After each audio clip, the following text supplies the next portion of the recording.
This hearing of the Subcommittee on Delivering on Government Efficiency will come to order. Welcome, everyone. Without objection, the chair may declare a recess at any time. I recognize myself for the purpose of making an opening statement. Good morning. At the DOGE Subcommittee, we are continuing our war on waste.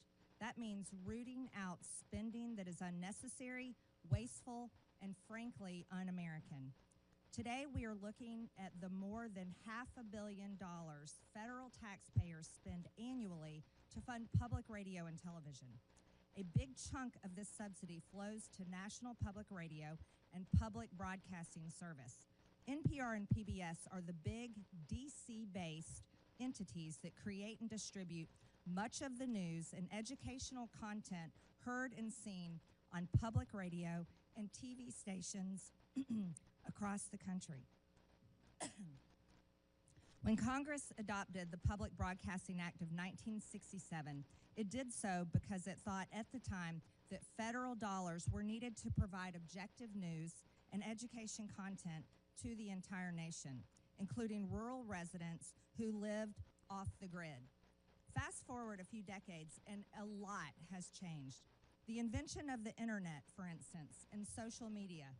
It's made news and information widely available to those living in remote areas. Americans are increasingly consuming digital media and podcasts. The audience of public radio and television is declining.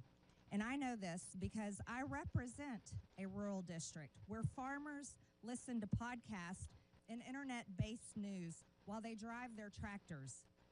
At the same time, NPR and PBS have increasingly become radical left-wing echo chambers for a narrow audience of mostly wealthy, white, urban liberals and progressives who generally look down on and judge rural America. PBS News is not just left-leaning, but it is actively uses taxpayer funds to push some of the most radical left positions, like featuring a drag queen on the show Let's Learn, a show targeted toward young children ages 3 to 8 years old. I want you to know I grew up watching children's programming on PBS. And as a mother who raised 3 children, I felt confident that I could leave the room while my own children were watching children's programming on PBS. But I can tell you right now, Ms. Kruger, specifically, as a mother, if I had walked in my living room or one of my children's bedrooms and seen this child predator and this monster targeting my children, I would become unglued. And that is how most parents feel all over this country. This is not the only example of them sexualizing and grooming children. They've been doing it for over the last decade. In 2015, PBS produced Frontline put out a documentary, Growing Up Trans, that takes viewers on an intimate and eye-opening journey inside the struggles and choices facing transgender kids and their families. This means that PBS is one of the founders of the trans child abuse industry, all while taking taxpayer money. Brainwashing and transing children is an issue so hated by parents across the country that it was a driving force in the landslide Republican and Trump victory in the 2024 election cycle and presidential race. The news that these entities produced is either resented or increasingly tuned out and turned off by most of the hardworking Americans who are forced to pay for it. They no longer view NPR and PBS as trusted news sources. As a matter of fact, with these people, they're a threat. In fact, when Elon Musk put his hand over his heart and extended it and told the American people his heart goes out to them,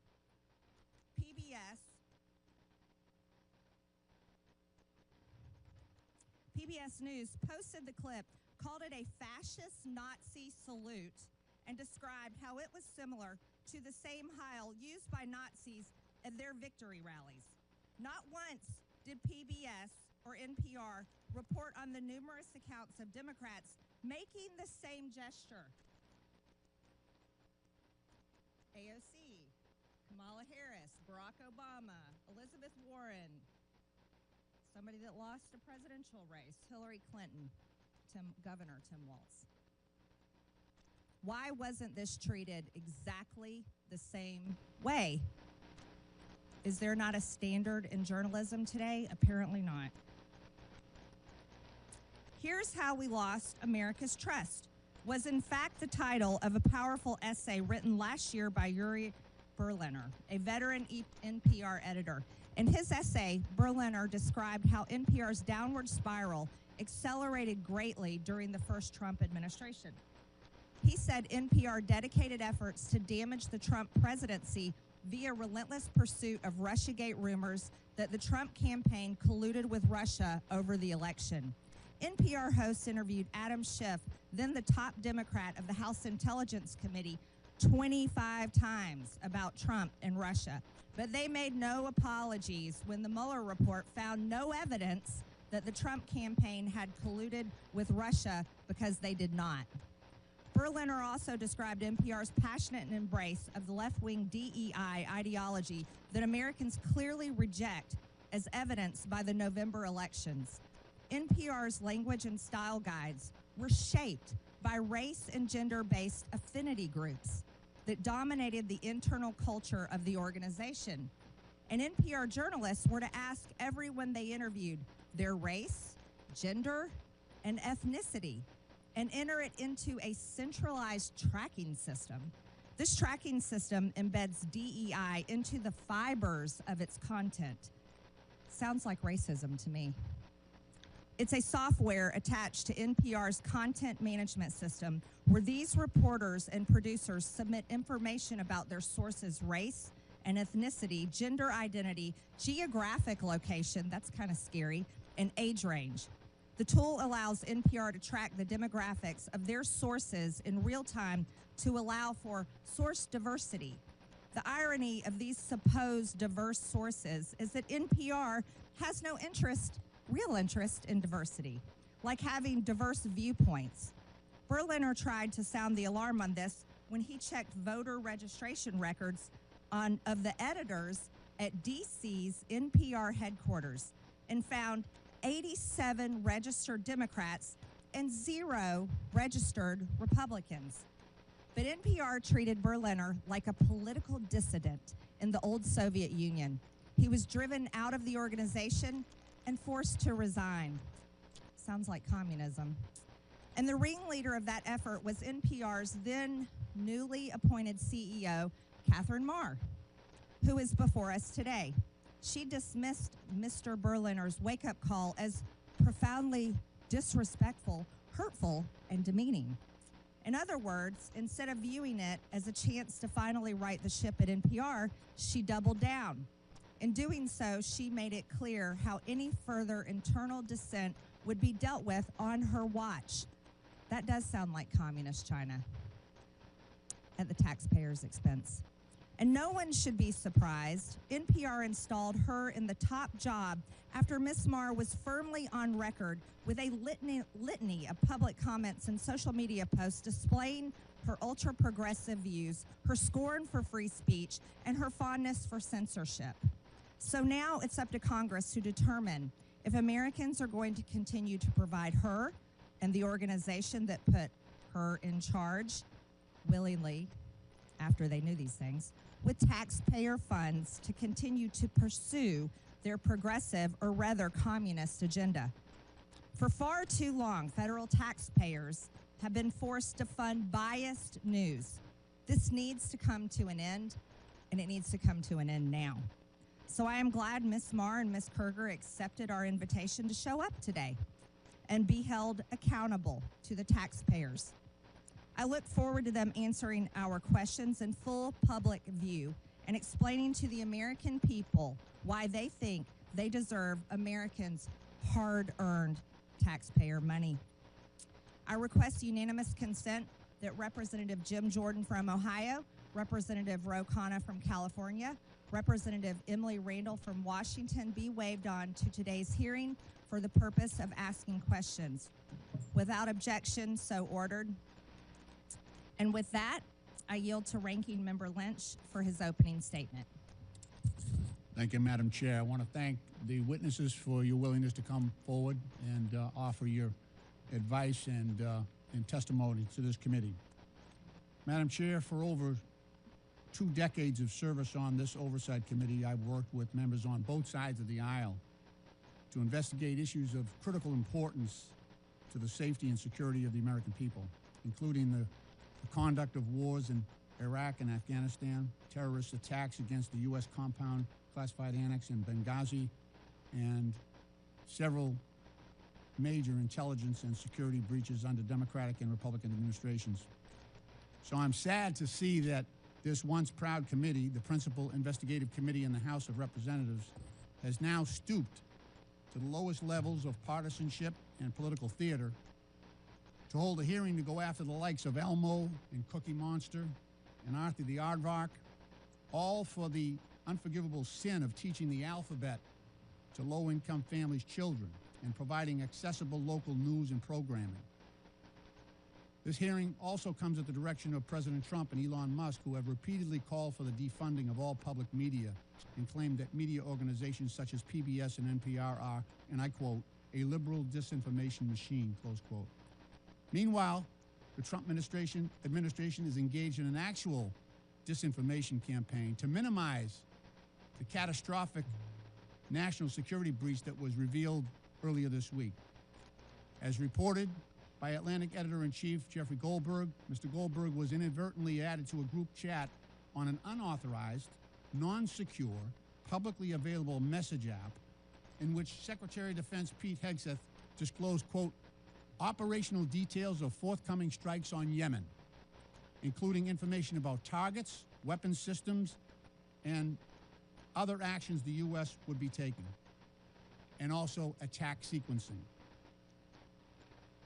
I want to remind my colleagues in Congress that federal law makes it a crime when a person, through gross negligence, removes information relating to national defense from its proper place of custody or delivered to anyone in violation of this trust, ought to be lost, stolen, or abstracted or destroyed. And what's more, if evidence shows that any of the parties who were in on that signal chat lied under oath in the Senate yesterday, Mr. Ratcliffe or Ms. Gabbard, for instance, then certainly conspiracy to conceal that breach would be far worse, where center or criminal intent is in evidence, and would be more likely to invite culpability and possible criminal liability. The Secretary of Defense would be subject to criminal prosecution, and it would be the responsibility of the U.S. Attorney General to prosecute that, but where a conflict exists, it might require a special prosecutor. This security breach severely compromised the safety of American troops in advance of imminent U.S. operations and airstrikes against Houthi rebel positions. It is well documented that the Houthi arsenal includes anti-aircraft capability, ballistic missiles, cruise missiles, rockets, and unmanned aerial attack drones. Mr. Goldberg, who was unwittingly elevated to the clearance level afforded to members of the Joint Chiefs of Staff, was also joined in the exposed group chat by Vice President J.D. Vance, Secretary of State Marco Rubio, and National Security Advisor Mike Waltz, and other senior members of President Trump's national security team. This committee should be questioning every single one of them as to why they were using an unapproved, unsecure messaging app to conduct sensitive classified discussions about military operations in which our sons and daughters in uniform are being sent into battle. One of the participants was actually sitting in Russia, using an unsecure app. And every member of this committee knows what that means.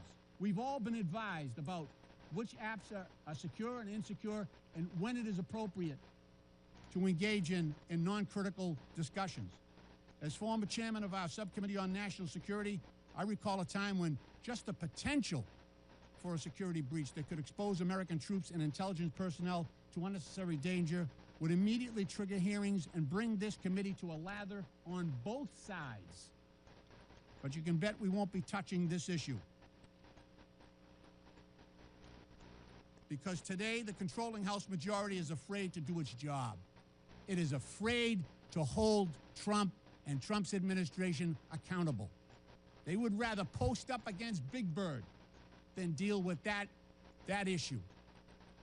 In reference to public media, Elon Musk recently asked, should your tax dollars really be paying for an organization run by people who think the truth is a distraction? Well, I would say the same about the current administration and its proliferation of disinformation, from claims that Ukraine started its own invasion, to Secretary Heged's assertion that no one was texting war plans. You can read the text today because yesterday in the hearing they said it wasn't classified information. So you can actually go on the New York Times website and read the text that was discussed in advance of our military operations in Yemen. Madam Chair, if shame was still a thing, this hearing would be shameful. And I yield back the balance of my time.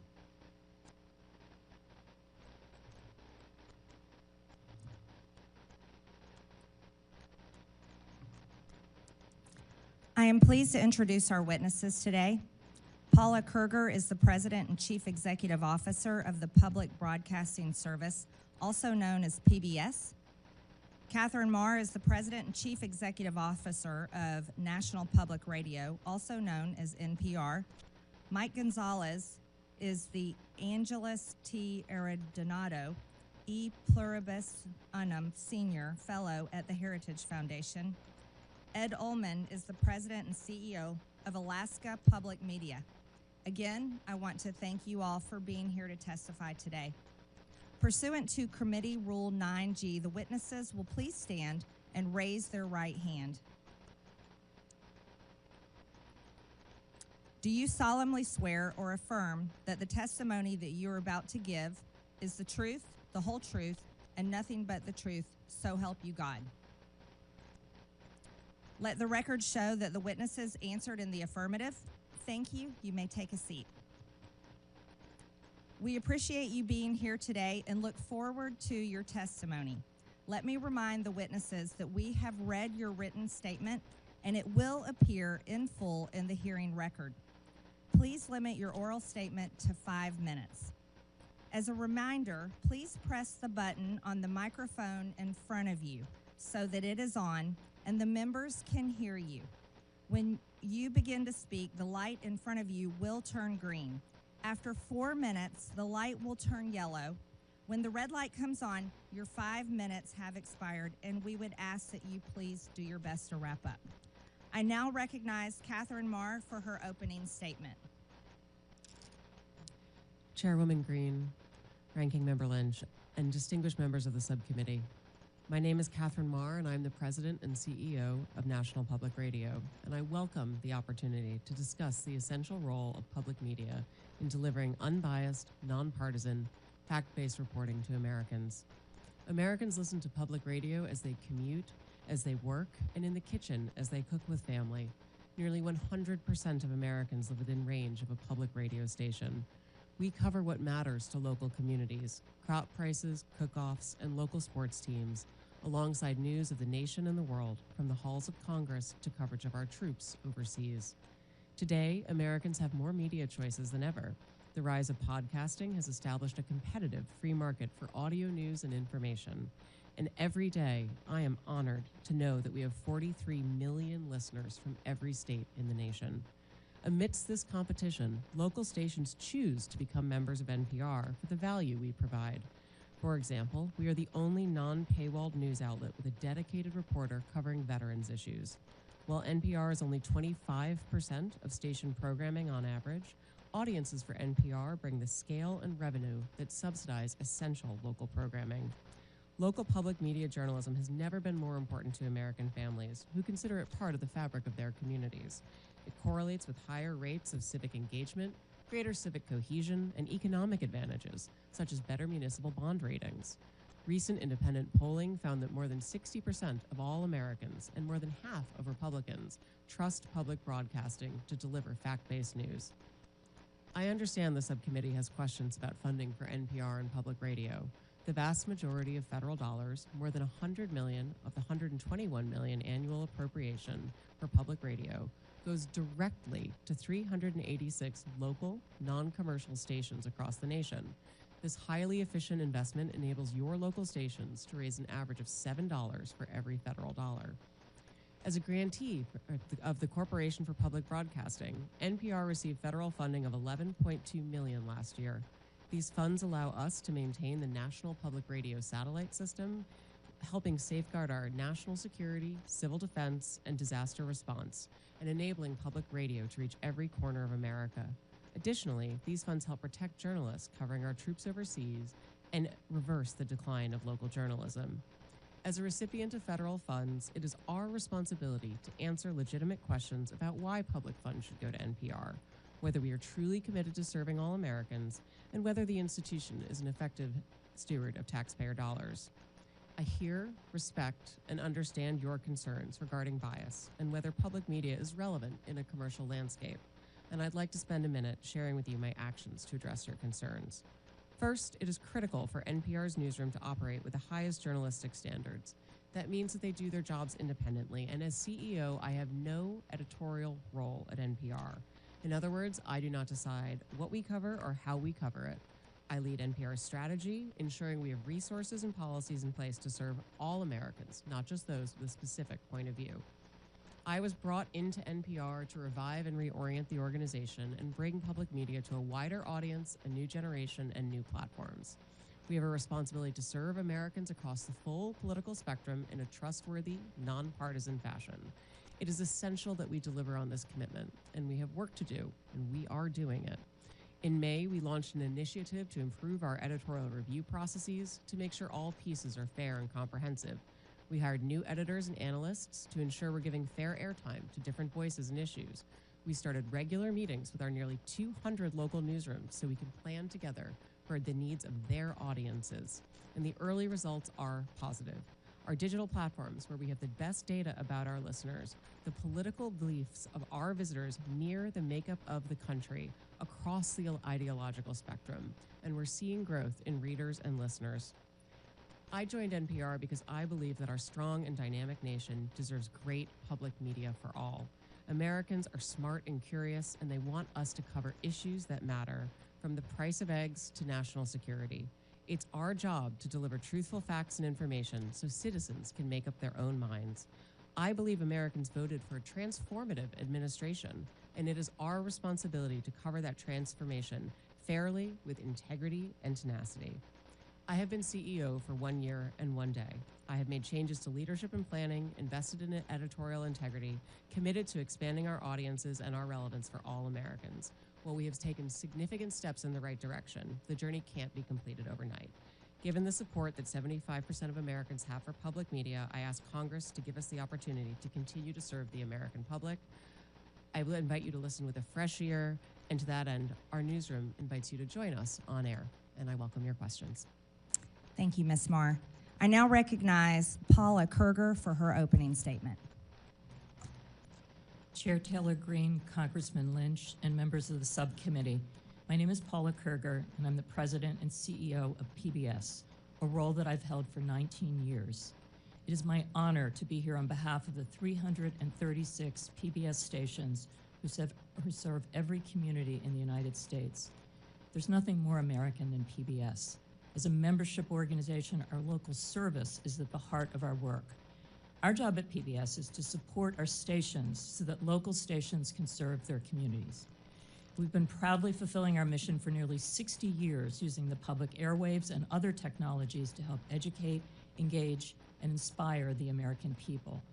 That mission is our guide star and remains just as important today as when the Public Broadcasting Act was signed into law in 1967. PBS stations provide something that cannot be found on commercial networks. This is because PBS stations are focused on the needs and interests of the viewers they serve. Especially in rural areas, PBS stations are the only outlet providing coverage of local events. For example, high school sports, local history and culture content, candidate debates at every level of the election ballot, and specialized agricultural news. Local stations also partner with other community organizations to address issues of concern like Veterans Affairs and the opioid crisis. Finally, communities depend on the essential public safety information and emergency alerts our local stations provide. Our programming comes from our local stations.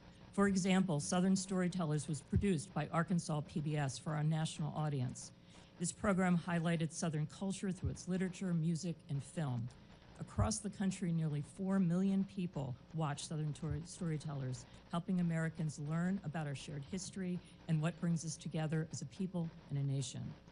Our stations pool resources to invest in programming that will benefit all Americans, ranging from history and science to art and music. For example, Firing Line with Margaret Hoover creates a forum for people with a wide range of views to respectfully share ideas. While programs like Independent Lenses, Matter of Mind, My Alzheimer's explores the challenges facing many American families. And we celebrate what makes our country great. A Capitol Fourth and the National Memorial Day concert honor our nation's ideals, our service members, and our veterans. Looking ahead, we will mark our nation's 250th birthday with a landmark initiative headlined by a new major series from Ken Burns, The American Revolution. Our educational programming for children is one of the most important aspects of our service to the American people. I strongly believe that the programming we offer to prepare children for the future is the most essential work that we do. Today, more than half of all preschool-age children are not enrolled in pre-kindergarten programs. Our content has helped tens of millions of children prepare for success in school and in life with free programming that is available everywhere children are, on air, online, and in the classroom. Our educational programming is backed by scores of research studies showing that our programs like Daniel Tiger's Neighborhood and Super Y help kids develop essential skills like reading, math, and problem solving. We are proud that nearly 9 out of 10 families agree that PBS is the most trusted, safe, and educational media brand for children. Because our programming is free and universally available, we are able to reach more low-income families than any other media company. In fact, our viewers overall reflect the wide variety of communities we serve. Our audience mirrors the overall U.S. population with respect to education, income, and geography. Each month, over 160 million television and online viewers explore the world through our trusted content. And more than 3/4 of Americans feel that PBS stations provide excellent value to their communities. For over 2 decades, the American public has consistently ranked public television as one of the best investments the government makes. More than 70% of the CPB funds from Congress go directly to our stations. And for every dollar of that vital seed money, local stations raise 7 to support their work. This is one of the best, most successful examples of a public-private partnership.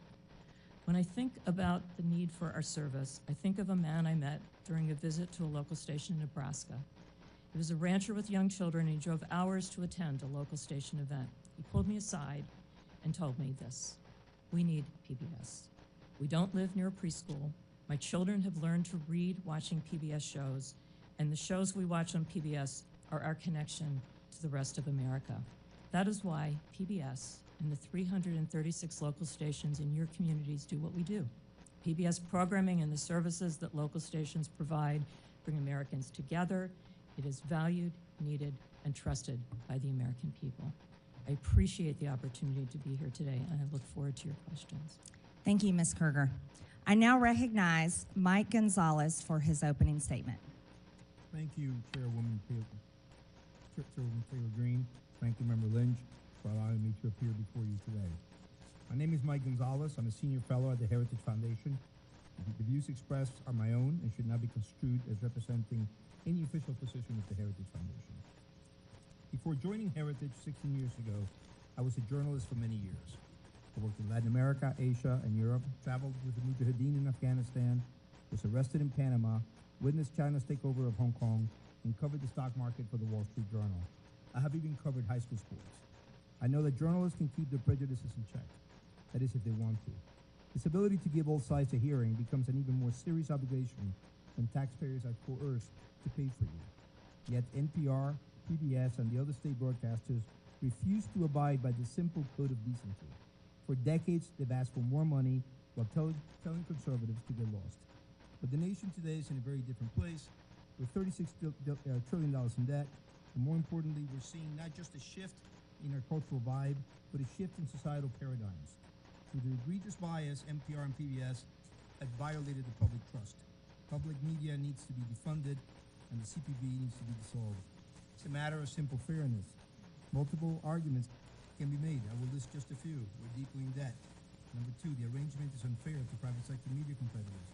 Number three, public broadcasting was created with the promise that it would be educational. But now that thousands of competitors have come online, public media has become, as George Will says, like the human appendix, vestigial and purposeless. The funding is a regressive tax, an obnoxious wealth transfer from working families to the affluent. But the ultimate factor is the broadcaster's unforgivable political bias. What we have today is a circular, undemocratic relationship. Democrats unanimously vote for more and more money for public media, and in exchange, public media heavily tips the scale in their favor. It is a nice arrangement for them, but it must end. NPR's and PBS's full-hearted embrace of progressive views and constant denigration of conservative ones is quantifiable. I referred you to my written testimony.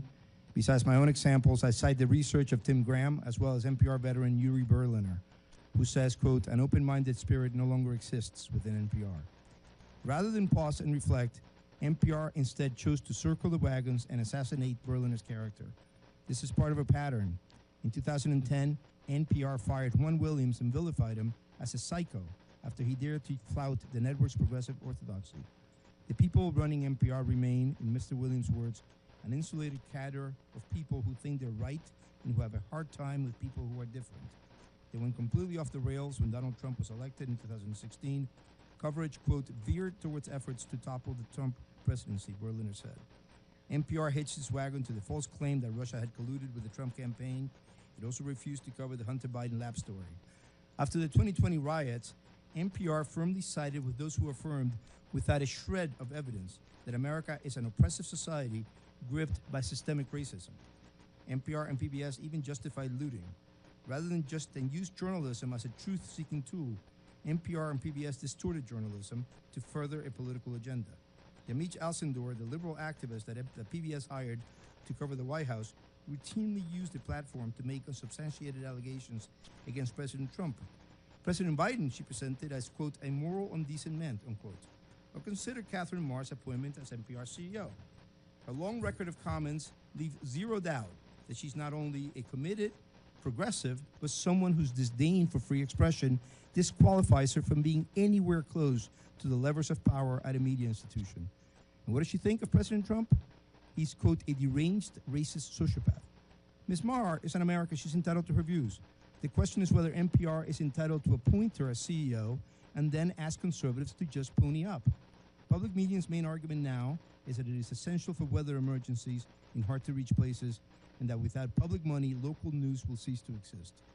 But over 98% of Americans today have a mobile phone. Even Alaska, one of our most isolated states, has high levels of internet penetration. As for the claim that the taxpayer is the last available business model for local news, NPR and PBS are asking us to believe something laughable, that the government can fund a media structure that actually keeps the government in check. I urge you not to try to mend public broadcasting, end it. Thank you very much for your attention, and I look forward to your questions. Thank you, Mr. Gonzalez. I now recognize Ed Ullman for his opening statement. Madam Chair, Ranking Member, and distinguished members of the subcommittee, it is an honor to be here today. My name is Ed Ullman. I'm the President and CEO of Alaska Public Media. The people of Alaska rely on public media to provide free, universal access to essential services in public safety, education, and community connections. This includes potentially life-saving alerts, updates on community affairs, coverage of state and local government, proven educational content engagement services, and local and national news.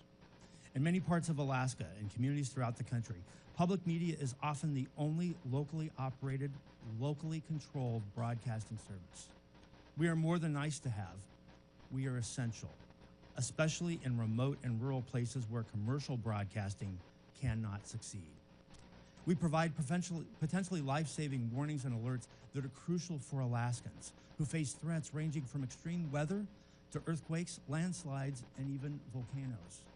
Nationwide, our public television interconnection system supports the PBS Warning Alert Response Network, a critical pathway for the distribution of wireless emergency alerts to cell phones. Public television pioneered datacasting technology to enable public safety officials to communicate with each other without the need for broadband or cell service. In partnership with the Department of Homeland Security, public television has proven how this technology can assist rural search and rescue, over-water communications, large event crowd control, and even school safety incidents. Alaskans use our services to connect to their communities and the broader world through access to local public and government affairs, agricultural news, local history and culture, as well as local and national educational content and news. Our programming caters to and is informed by the specific needs of the communities we serve. Just to give a few examples, Indie Alaska, an award-winning series of documentaries, captures Alaska's people, places, and their unique stories. Alaska Insight is a weekly public affairs program that moves the conversation beyond the headlines and right into Alaska's communities. Our radio station hosts Alaska's only statewide call-in programs, Talk of Alaska and Line 1, Your Health Connection. We reach across Alaska with these essential free services through a statewide network consisting of 4 TV channels and 1 radio station. We coordinate the only statewide news network, which includes 27 independent radio stations across Alaska, and we operate the Alaska Rural Communications System, which provides free over-the-air television and radio programming to 100 rural communities. Alaska Public Media is one of more than 360 locally controlled and operated public television stations and over 1,000 public radio stations throughout the country that provide critical services to address the broad range of interests and views of our local communities. These stations collectively reach nearly 99% of the American public, regardless of zip code or income level. This nationwide service would not be possible without federal support. Today, over 70% of the federal funds for the Corporation for Public Broadcasting go directly to stations just like ours. Our system leverages this crucial seed money 7 times over in highly efficient public-private partnerships. Reducing or eliminating federal funding would be devastating and could cause the closure of many stations, especially the most rural and remote. Our highest costs come from maintaining broadcast and IT infrastructure, local programming, and community engagement, all of which would be in serious jeopardy without federal funding. Cuts to our national partners, PBS and NPR, would have a similar impact, particularly in small and rural markets. The broad range of news and educational programming that we receive from these organizations is popular with Alaskans. Without this national content, we would receive less local support, endangering the local services we provide. This national local model efficiently leverages economies of scale and allows us to provide the unique mix of local programming and national content that Alaskans want. Congress's support for the mission of public broadcasting to provide every American access to free, non-commercial quality educational programming remains critical. It allows us to connect Alaskans with each other and with our neighbors in the lower 48 and to connect the nation with us. I urge Congress to maintain federal funding for public broadcasting to ensure that local stations around the country can continue to provide essential services to their local areas. I welcome your questions. Thank you, Mr. Ullman. I now recognize myself for 5 minutes of questions. Ms. Marr, your public statements and social media posts reflect left-wing ideology and blatant opposition to free speech. After all, you were the head of Wikipedia for many years, which is a platform that doesn't tell the truth. Let's walk through some of your statements so the public can understand your personal views. You said your fellow Americans just elected Donald Trump as president again this past November. You called him a deranged racist and sociopath. You posted on X that America is addicted to white supremacy. It's appalling. You've publicly chastised using the phrase boy and girl, which you said erases the language for non-binary people. There's only two genders, by the way. Ms. Marr, the federal funding that your outlet receives comes from all American taxpayer dollars, not just from your viewers who support such statements as these. Let me inform you, and that your federal funding is also paid for by the other half of the country, the 77 million Americans who voted for President Trump, someone you called a deranged, racist sociopath. Ms. Marr, many find your pro-censorship and anti-free speech views more concerning than your politics. The only speech you like seems to be speech that you agree with. In 2021, you called the First Amendment the #1 challenge in American journalism because it makes it hard to crack down on bad information. You said in a TED Talk that our reverence for the truth might be a distraction. You've also expressed support for deplatforming individuals you view as fascist. Who do you think should be charged with cracking down on so-called bad information? Is it NPR? Is it the government? Is it you, Ms. Marr? Congresswoman, Madam Chair, thank you so much for the opportunity to address this. I know. Do you is it up to you and NPR to crack down on bad information or decide the truth? Answer the question, yes or no, Ms. Marr. Absolutely not. I'm a very strong believer in free speech, and I believe that more speech. Your public statements say otherwise. Ms. Marr, in 2021, when speaking at an Atlantic Council event, you said that when you were CEO of Wikipedia, you took a very active approach to disinformation and misinformation. During the COVID pandemic and the 2020 election, you said you censored information through conversations with government. Which governments were those, Ms. Marr? The Biden administration, yes or no? Madam Chair, Wikipedia never censored any information. These are your public statements, Ms. Marr. Ms. Marr, are you familiar with Section 399B of the Communications Act? It prohibits non-commercial education broadcast stations, NCEs, from airing commercials on behalf of for-profit entities. The FCC recently opened an investigation into the underwriting announcements and related policies of NPR and PBS. Does NPR air commercials for for-profit entities, Ms. Marr? Yes or no? Madam Chair, we are in full compliance with the FCC's inquiry and will continue to cooperate. I remind you, you're under oath, and violations of the Communications Act comes with a fine up to $10,000 and possibly up to a year in prison. Does PBS air for-profit commercials, Ms. Kruger? We air underwriting announcements, and we believe we are in full compliance with the FCC, and we look forward to delivering the material required in this part of this investigation. We look forward to that, too. I'm assuming you're concerned, both of you are concerned about this, and that's why you brought so many attorneys with you today. Ms. Kruger, using taxpayer subsidies, PBS funded Independent Lens to make documentaries for part of your programming. In 2016, Real Boy was aired about a trans teen navigating adolescent sobriety and the ramification of his gender identity. In 2022, the same series aired Our League, in which a trans woman comes to her old school Ohio bowling league in a story about transition.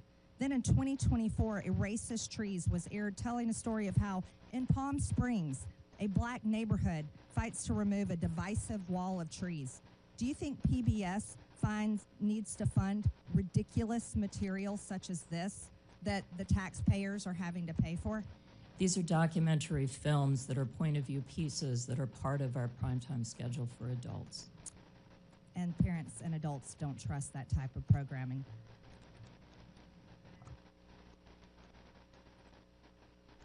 Thank you, Madam Chair. I ask a unanimous consent to enter into the record this letter from 72 public radio stations serving rural communities across the country, where they emphasize how important federal funding is to the ability to provide vital public safety information Without objection, so ordered. Okay. I also have a similar letter from Georgia, from the Georgia PBS NPR station, also asking for consideration for federal funding. Without objection, so ordered. Thank you. Ms. Kerger and Ms. Marr, can we talk a little bit about the educational service you provide for children of low-income families, and how that that is received, and the trust that you've generated among families in that situation? Yes, a significant part of our broadcast day is devoted to programming for children. We focus on preschool. That goes back to the legacy of Fred Rogers, who believed that media could be a tool to help to instruct children as well as a tool of entertainment. Our programming is focused on core skills that kids need to develop before they enter school, in math and in learning numbers and in learning letters, so that kids that don't have the opportunity to be in a formal pre-K program have a chance to walk into school for the first time on equal footing with kids that have more opportunity. And that's the heart of what we think about in the programming that we develop for kids. Now, I know you've done some, well, independent groups have done assessments on trust, the trust factor that parents have on PBS Kids, which is one of your most popular services. Can you talk about that? Yes. Where did you come in terms of the comparison to other stations? Yeah, we are the most trusted media brand. In fact, Parents Magazine this week just ran the results of a study that was done on Daniel Tiger's neighborhood, actually looking at 16-year-olds that remember some of the basic skills they learned as small children.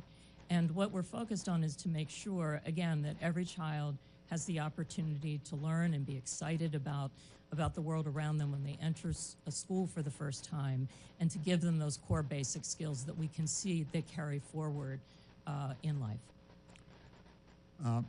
Ms. Marr, I'd like you to focus on the work that public media is doing in relation to public safety communications.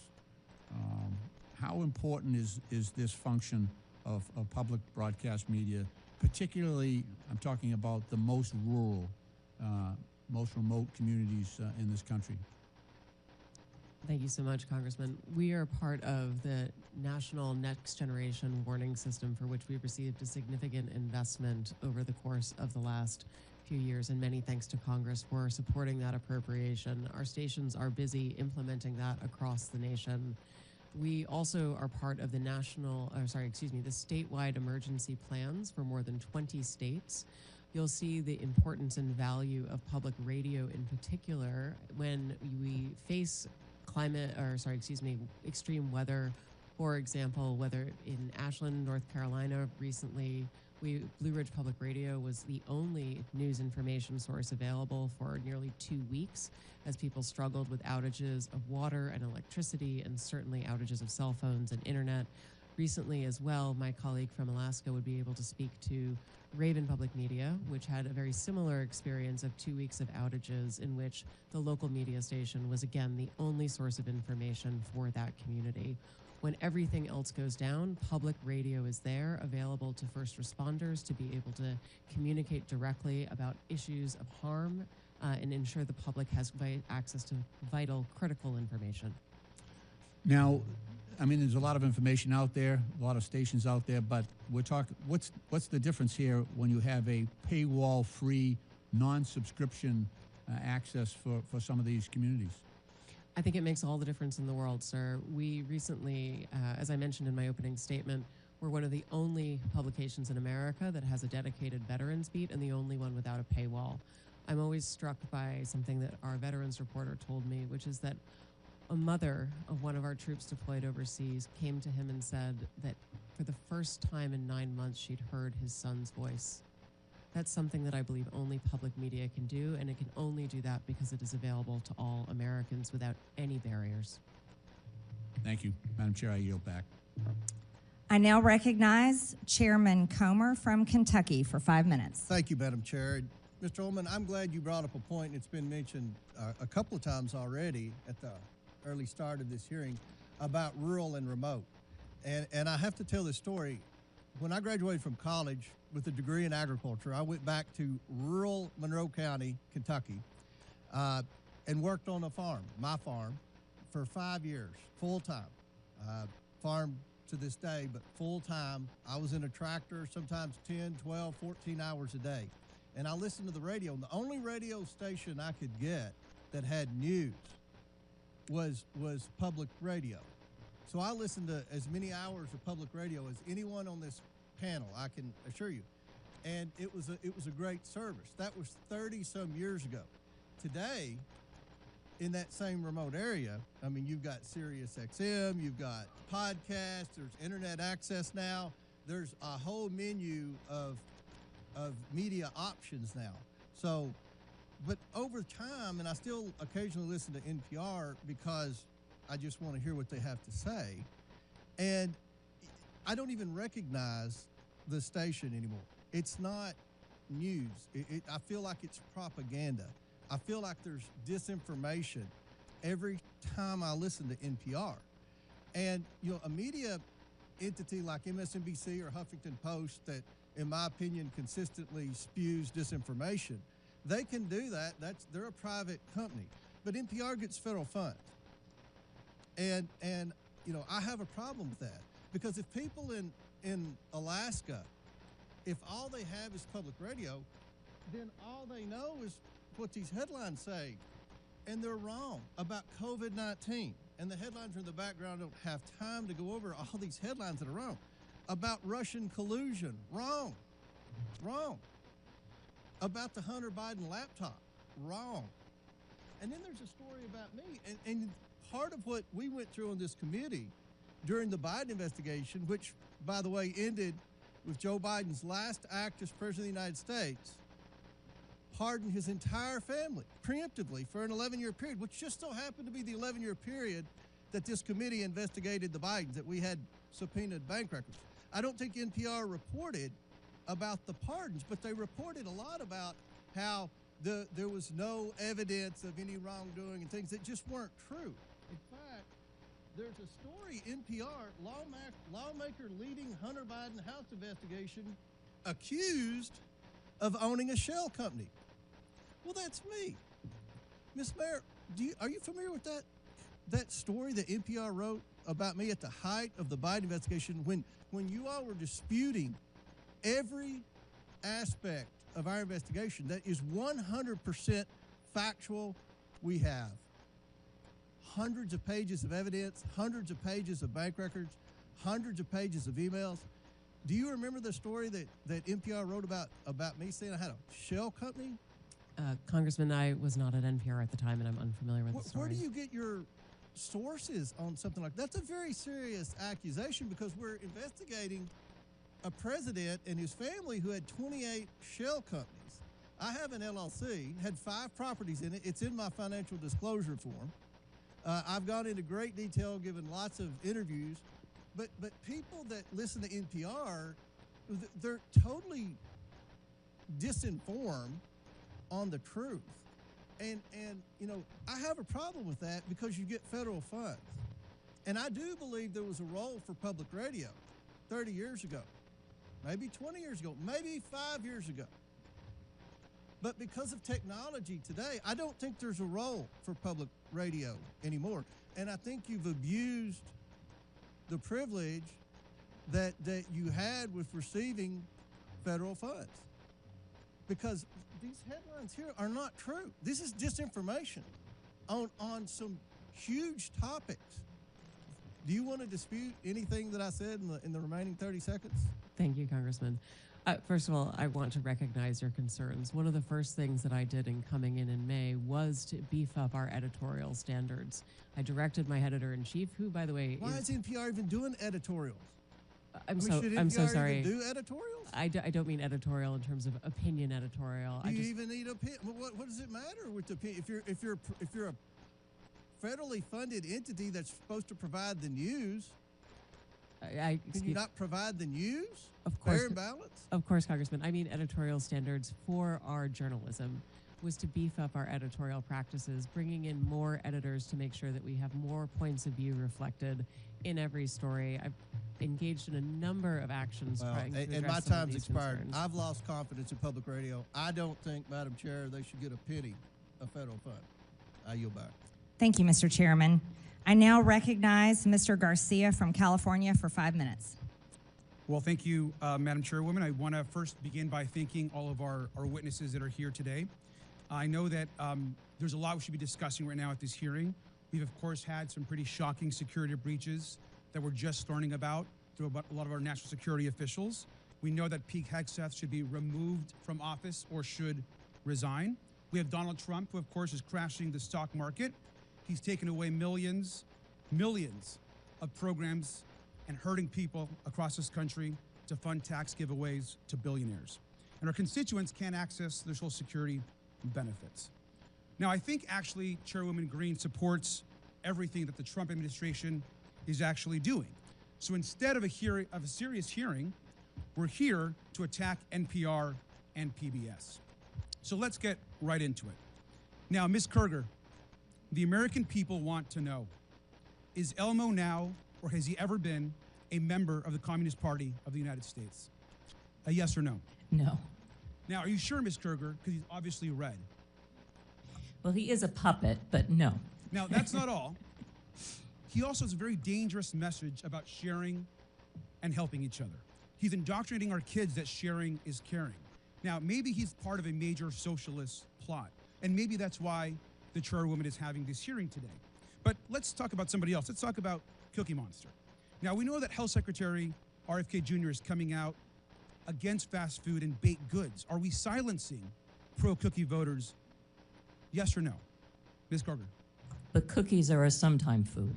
Well, thank you. And now, I agree with you. And let's also talk about the most important, maybe, character on Sesame Street. This is actually Big Bird.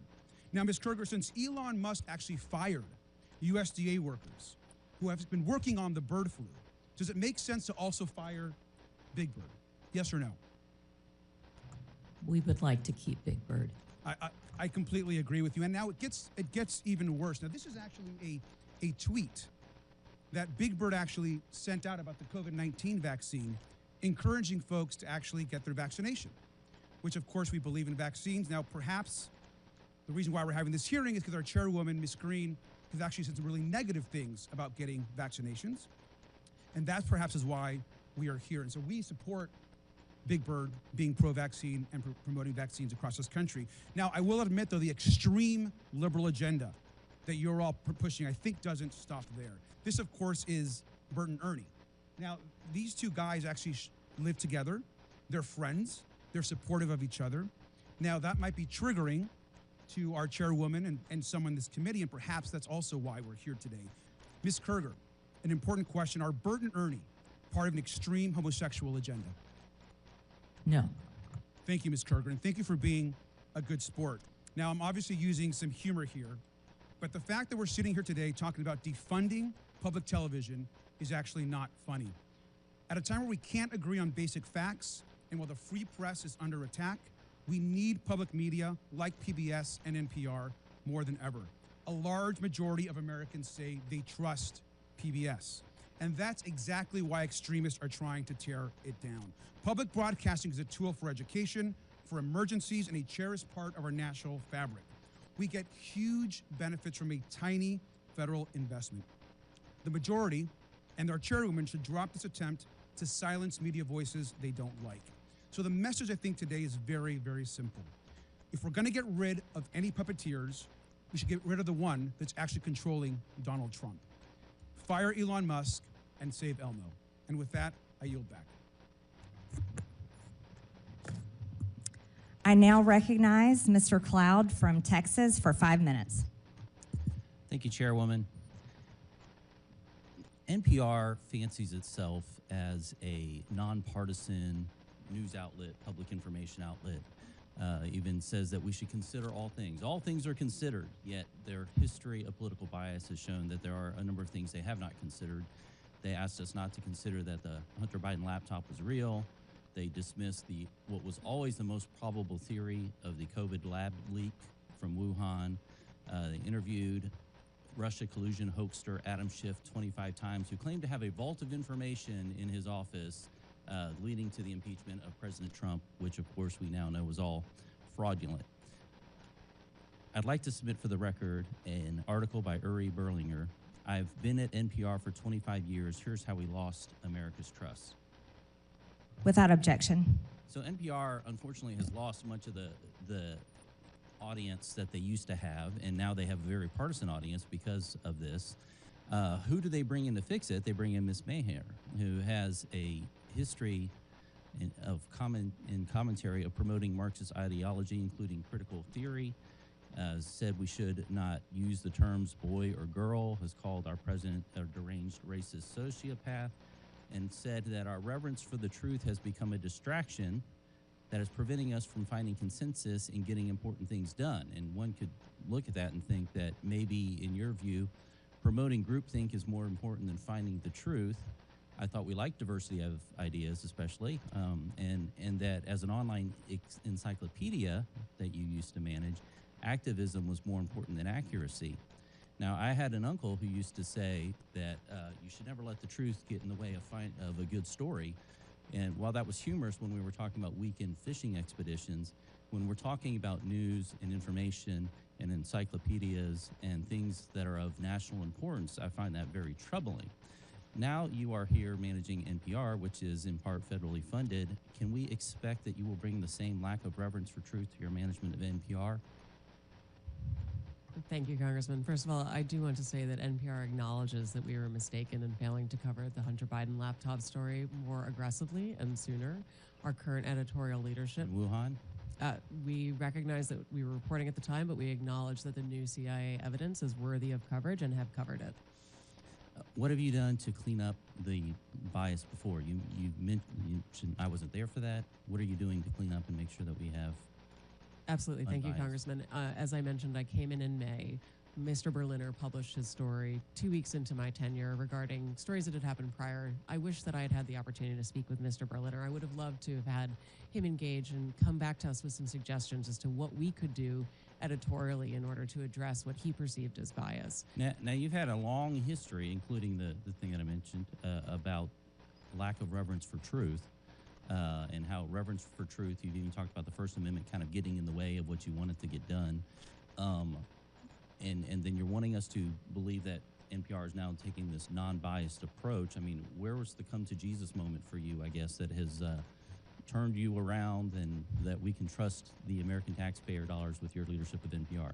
I so appreciate the opportunity to perhaps clarify some things. My talk about truth was really referencing the way that people use truth to refer to belief as opposed to facts. And my encouragement was that we focus on facts. With regards to the First Amendment... That's not what your comment said. Your comment said that truth was getting in the way of getting things done and that you were prioritizing what you wanted to get done over truth.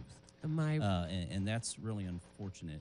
I want to go to a different context because you're allowed to have your political opinion. Any news organization should be going after the truth. That's what we want and expect out of news organizations. But certainly a media platform can have whatever opinion it wants in a free society. The question for us today as a committee is whether or not the taxpayers should be forced to pay for this kind of thing. Mr. Gonzalez, I wanted to get your take on this about why the corporate public broadcasting is it still relevant today? I mean, we're in a different context than we were in the 60s where maybe not every home had a television. Now many of them have multiple televisions, and certainly most have a screen in their pocket most times during the day. I have 3 here on my desk. And so it seems like we're in a different context of where could we possibly get the news today or information? Could you speak to the importance or lack thereof of the Corporation of Public Broadcasting in the context of where we are today in society? Yeah, right. When it came on after the passage of the 67 Public Broadcasting Act in the early 70s, there were only 3 networks. You had Cronkite, Reasoner, and the other guy. And PBS added by a third the number of networks that we had. That's not the case today. And as far as education, which has been diminished, and by the way, I believe that Sesame Street was sold to HBO 10 years ago. But as far as the educational value, we have an unending stream of educational content online. I could reel off a number of websites that people can access, YouTube channels where kids of all income levels can access educational content. So, but basically, as I said in my testimony, it goes back to the basic unfairness that conservatives for 50 years have been saying, but you're completely biased. And they have the audacity to say, oh, no, we're not.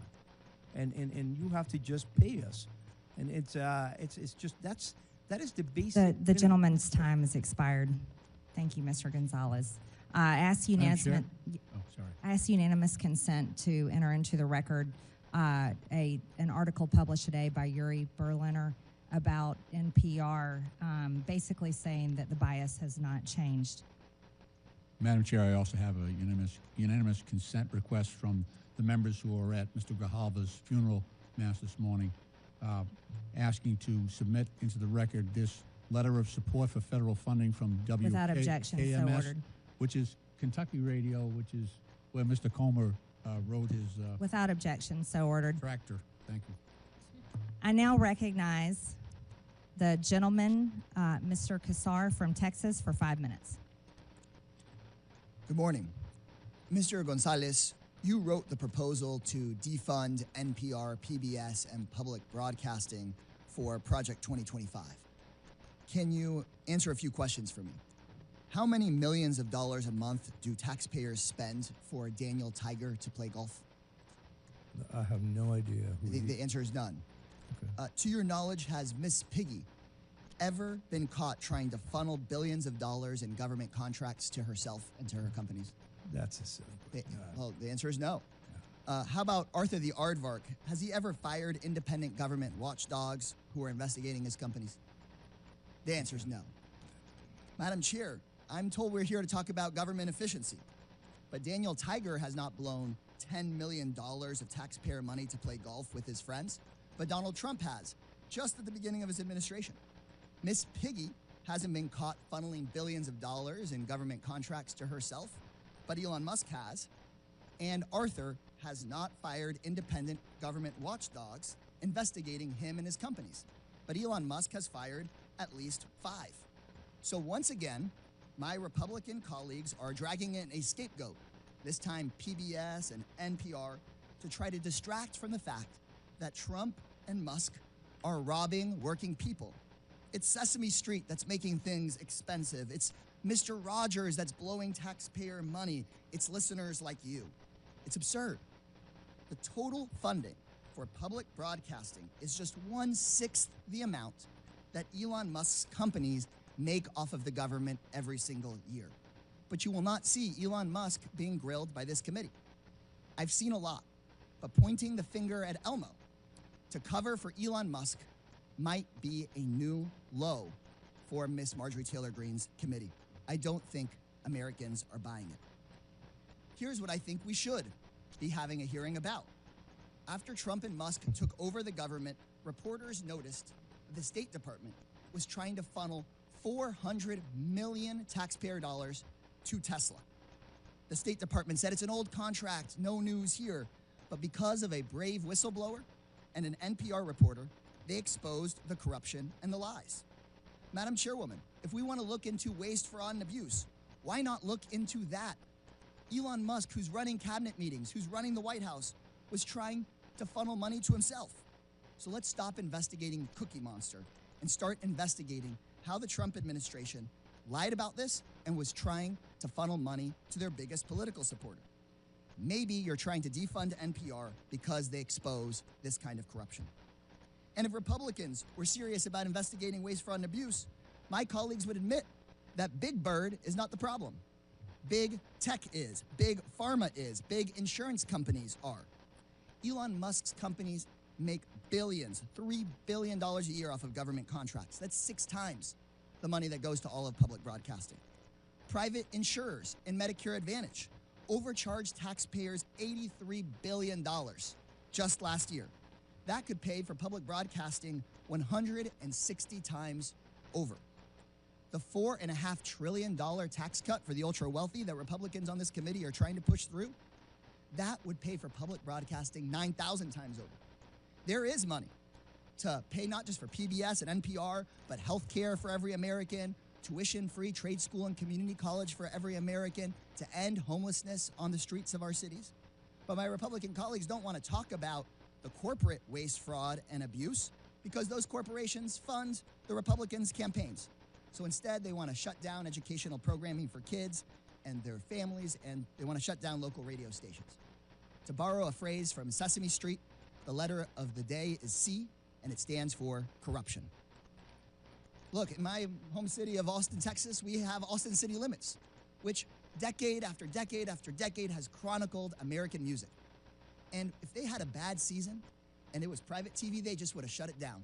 And we wouldn't have had decade after decade after decade of Austin City Limits. That's the amazing thing about public broadcasting. I have a lot of public housing residents in the San Antonio side of my district, and when I talk to them and they hear about what's going on in Washington, D.C., they talk about Texas Public Radio. And I just heard my colleagues talking about educational programming for kids on YouTube. That stuff is loaded with ads.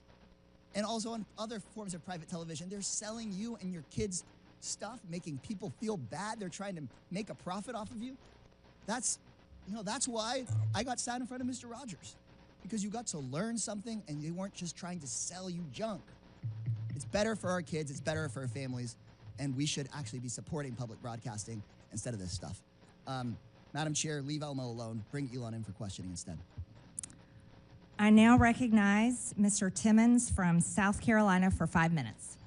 Thank you, Madam Chair. I want to thank the witnesses for being here today. I'm going to begin by saying this. We don't want to shut down NPR or PBS, but we have $36 trillion in debt, and we have run a $1.8 trillion annual deficit, and we are scouring all government spending, not just Democrat priorities, but Republican priorities too. We're going to be going through the defense budget. We're going to be making sure that we are spending our taxpayer dollars wisely because we have an existential threat. We have an existential threat. We cannot continue down this path financially. So we do not want to shut you down, but we cannot continue down this path. And so if our debt is part of the reason we're here, I think another part of the reason we're here, reevaluating your role in the government's use of taxpayer dollars to partially fund your institutions, is because technology has changed everything. We are not living in 1967. And the internet has changed our society. We have such increased social interconnectedness, and there are various options for people to get news and to get disinformation or information, whatever you want to get. So those are the two kind of reasons I want to start with, and that's probably half the problem we're here for. The other half is your perceived bias and your content moderation and the manner in which you are violating journalistic integrity. And I'll say this, NPR, you have been far worse at this. Ms. Kerger, you have done a much better job at this, but we still have some issues we're going to talk about. Ms. Marr, do you think that the public statements you have made on social media create a challenge in your leadership for what should be an unbiased public information system? Do you think that your past comments, I'll give you a better question, did they come up in your job interview? Like, do you see a problem? Congressman, thank you for the question. No, they never came up in my job interview. You're a rabid progressive. Like, and do you not think it's a problem that your political leanings make it seem to the American people that you're not biased and you're not doing your job? Because you agree that your job is to have journalistic integrity, right? Absolutely, but there is a strong firewall between the newsroom and anything that I Let's do. talk about the newsroom. You have 87 registered Democrats, not a single Republican in your editor board. So, I mean, how does that work to give us the perception that you're doing your job of actually delivering unbiased information? Well, I would agree with you that that number is a concern if it is accurate. I do believe that we need to have journalists who represent the full breadth of the American society so that we can report well for all Americans. Well, I think that you are failing. I realize you've only been there for a year, but I just really think that while it is a small portion of your budget, you very much should expect to restructure your revenue streams, because I don't think that NPR is necessarily worth saving. And I'm going to go on to Ms. Kerger. I will say this. You have been very professional, and you have been there for decades, and I think that you've done a fairly good job over your tenure. But I want to ask you a very simple question. In retrospect, do you think that it was inappropriate to put the drag queen on the kids show? Do you think that was a mistake? The drag queen was actually not on any of our kids' shows. The image that Chairman Taylor Greene showed was from a project that our New York City station did with the New York City Department of Education. What time of day did it air? It did not air. It was a digital project they did for the Department of Education. Do you think it only that appeared on our unit should website? have anything to do with PBS? Do you think that human? I mean, do you see? It was not a PBS. It was not for PBS. It was Okay, so you're saying mistakenly we put should it on have our that information. website by our. I'm sorry. I don't mean to talk over you. It was mistakenly put on our website by our New York City station. It was not intended for national distribution. It was immediately pulled down. It was never How broadcast. about, do you think that you should publish something that calls trees racist? Is that, in retrospect, should you have published that? I'm not sure what you're referring to. You had a Congressman. segment that it was called Racist Trees, and it was I mean, we've already referenced it a number of times. So, I mean, do you think trees can be racist? I guess that's a good one. I don't know what you're talking about. I've never heard of what you're referring to. All right, well, but I'd be happy to look into it. I guess, last, do you think that it's appropriate to expose children to issues of transitioning? Do you see a problem with that? Is that something you should avoid? That is not anything on any of our children's programs at all.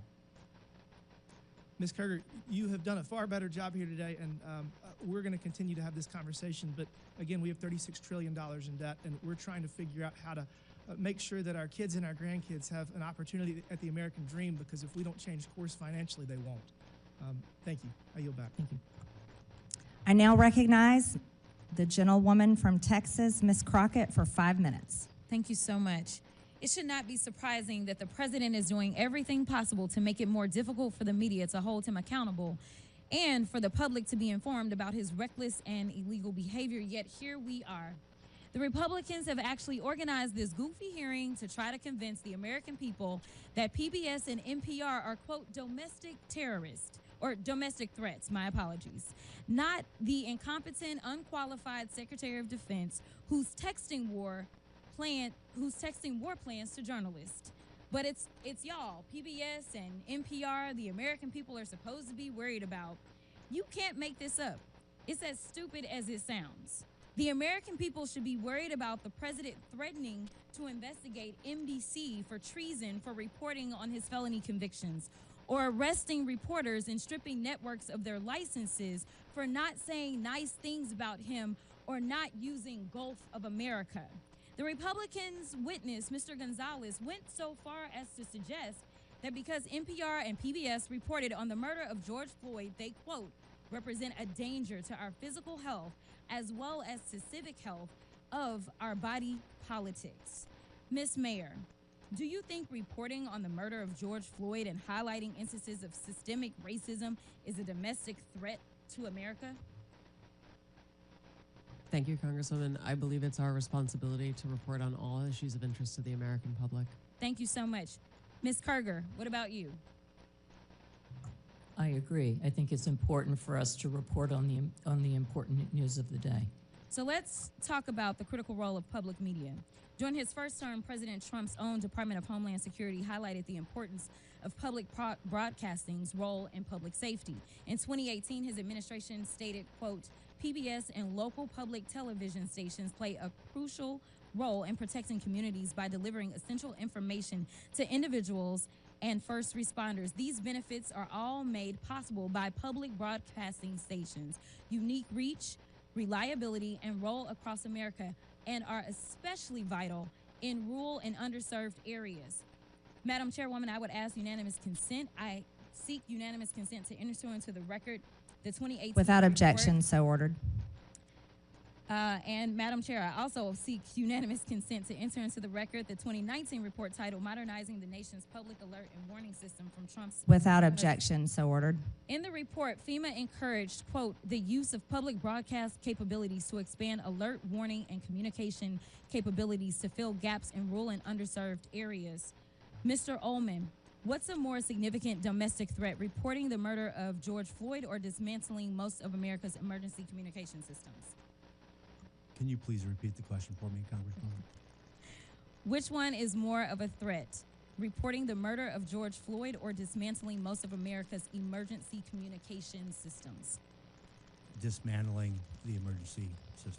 And isn't it true that in Barrow, Alaska is the only, isn't it true that KBRW-AM in Barrow, Alaska is the only broadcast service available in an area of more than 90,000 square miles? That is correct. It's also the North Slope, where the majority of all the oil production that comes from Alaska takes place. Thank you so much. And isn't it true that without these stations' broadcast, Americans in rural communities would lack access to life-saving information and public safety alerts? That is correct. So in your opinion, would eliminating funding for stations in rural America like WNGH, Channel 18, and the Chairwoman's District hurt Americans?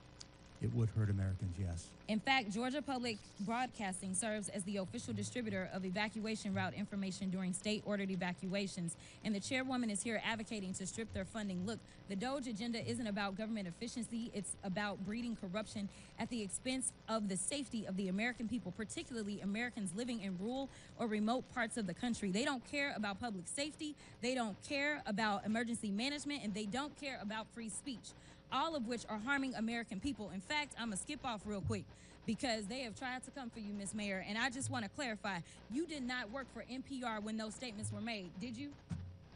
That is correct, Madam And to Chair. be clear, free speech is not about whatever it is that y'all want somebody to say. And the idea that you want to shut down everybody that is not Fox News is bullshit. We need to stop playing because that's what y'all are doing in here. You don't want to hear the opinions of anybody else. And the Constitution says Congress shall make no law respecting or establishing of religion or prohibiting the free exercise thereof or abridging the The gentlewoman's time has expired. The gentlewoman's time has expired. Madam Chairwoman, can I put something into the record? Unanimous consent, please. Without objection, so ordered. Thank you. I'd like to put under this NPR article what Biden preemptive pardons for family members could mean for presidential powers. If I could submit to the record. Without objection, so ordered. I now recognize the gentleman from Ohio, Jim Jordan, for 5 minutes. Thank you, Madam Chair. Ms. Maher, who is Uri Berliner? Mr. Berliner is a former senior editor, That's all? a former senior business editor for NPR. How long do you work at NPR? I believe he was there just over 25 years. 25 years? Award-winning journalist? Did he win any awards? Our time did not Peabody overlap. Award? That's pretty important, isn't it? That is, So absolutely. pretty distinguished journalist, right? Certainly. And he wrote a long story about what you do at NPR. Is NPR biased? Congressman, I have never seen any instance of political bias determining editorial decisions, no. Well, Mr. Berliner, in his story last year, wrote, in the D.C. area, editorial positions at NPR, he said he found 87 registered Democrats, 0 Republicans. Is that accurate? We do not track the numbers or the voter registration, but I find that Was concerning. award-winning journalist who worked 25 years at NPR, Mr. Berliner, was he lying when he wrote that? I am not presuming such. I just we don't track that information about our journalists. 87 to 0, and you're not biased. I think that is concerning if those numbers are accurate. It's concern. I mean, it wasn't 44-43. It wasn't 60-27. It wasn't 70-17. It wasn't even 80-7. It was 87 Democrats, 0 Republicans, and you say NPR is not biased. How about the big stories over the last few years? According to Mr. Berliner, again, he wrote on the Trump-Russia story, he wrote, at NPR, we hitched our wagon to Trump's most visible antagonist, Representative Adam Schiff. They said they interviewed him 25 times. Is that accurate? I was not there at the time, but those numbers sound accurate. Yes. Those sound accurate. But then he said when the Mueller report came out and Robert Mueller said he found no evidence of collusion, he said Russiagate faded from our programming. Is that accurate? Again, I was not there at the time. I couldn't say. You couldn't say?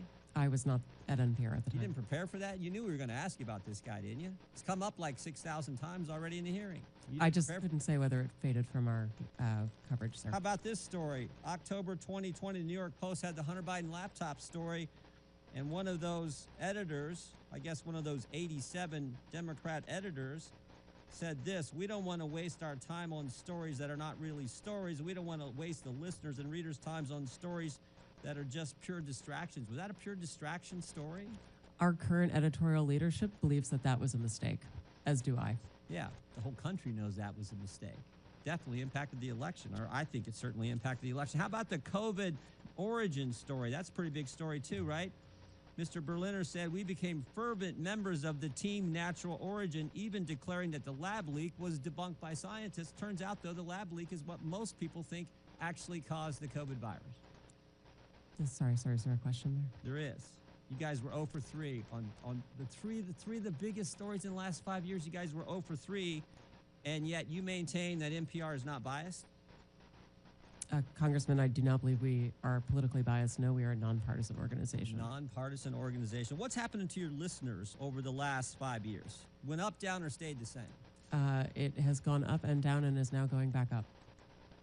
Well, I thought 5 years ago it was at 60 million. And you said in your opening statement, I think 43 million. That's correct. So 43 million now, and it was at 60 million 5 years ago. I can do some math. That looks like it went down. And is now going back up. It's now going back up? Yes, it is. How much has it went back up? It's gone up a couple of millions over the past years. So you went from 60 million to 41 million. Now you're back up to 43 million. In a year's time, I'm very proud of that growth, sir. Okay, you're proud of that growth. Okay. But over 5 years, it's went down 18 million. That is correct, sir. Okay. Should taxpayers subsidize NPR?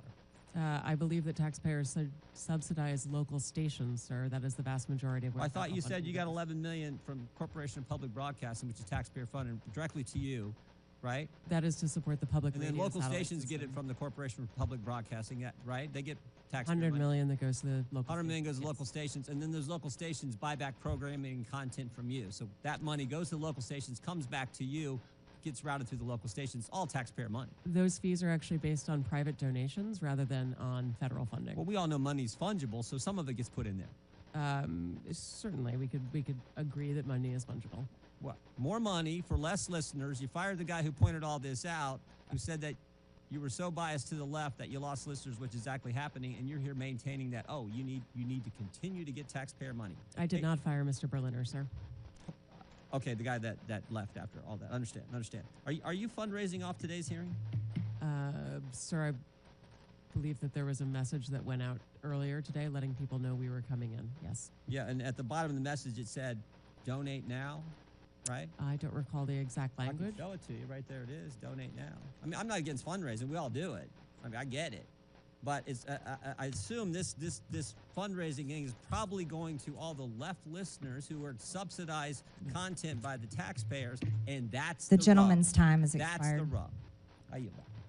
I now recognize Ms. Randall from Washington for 5 minutes.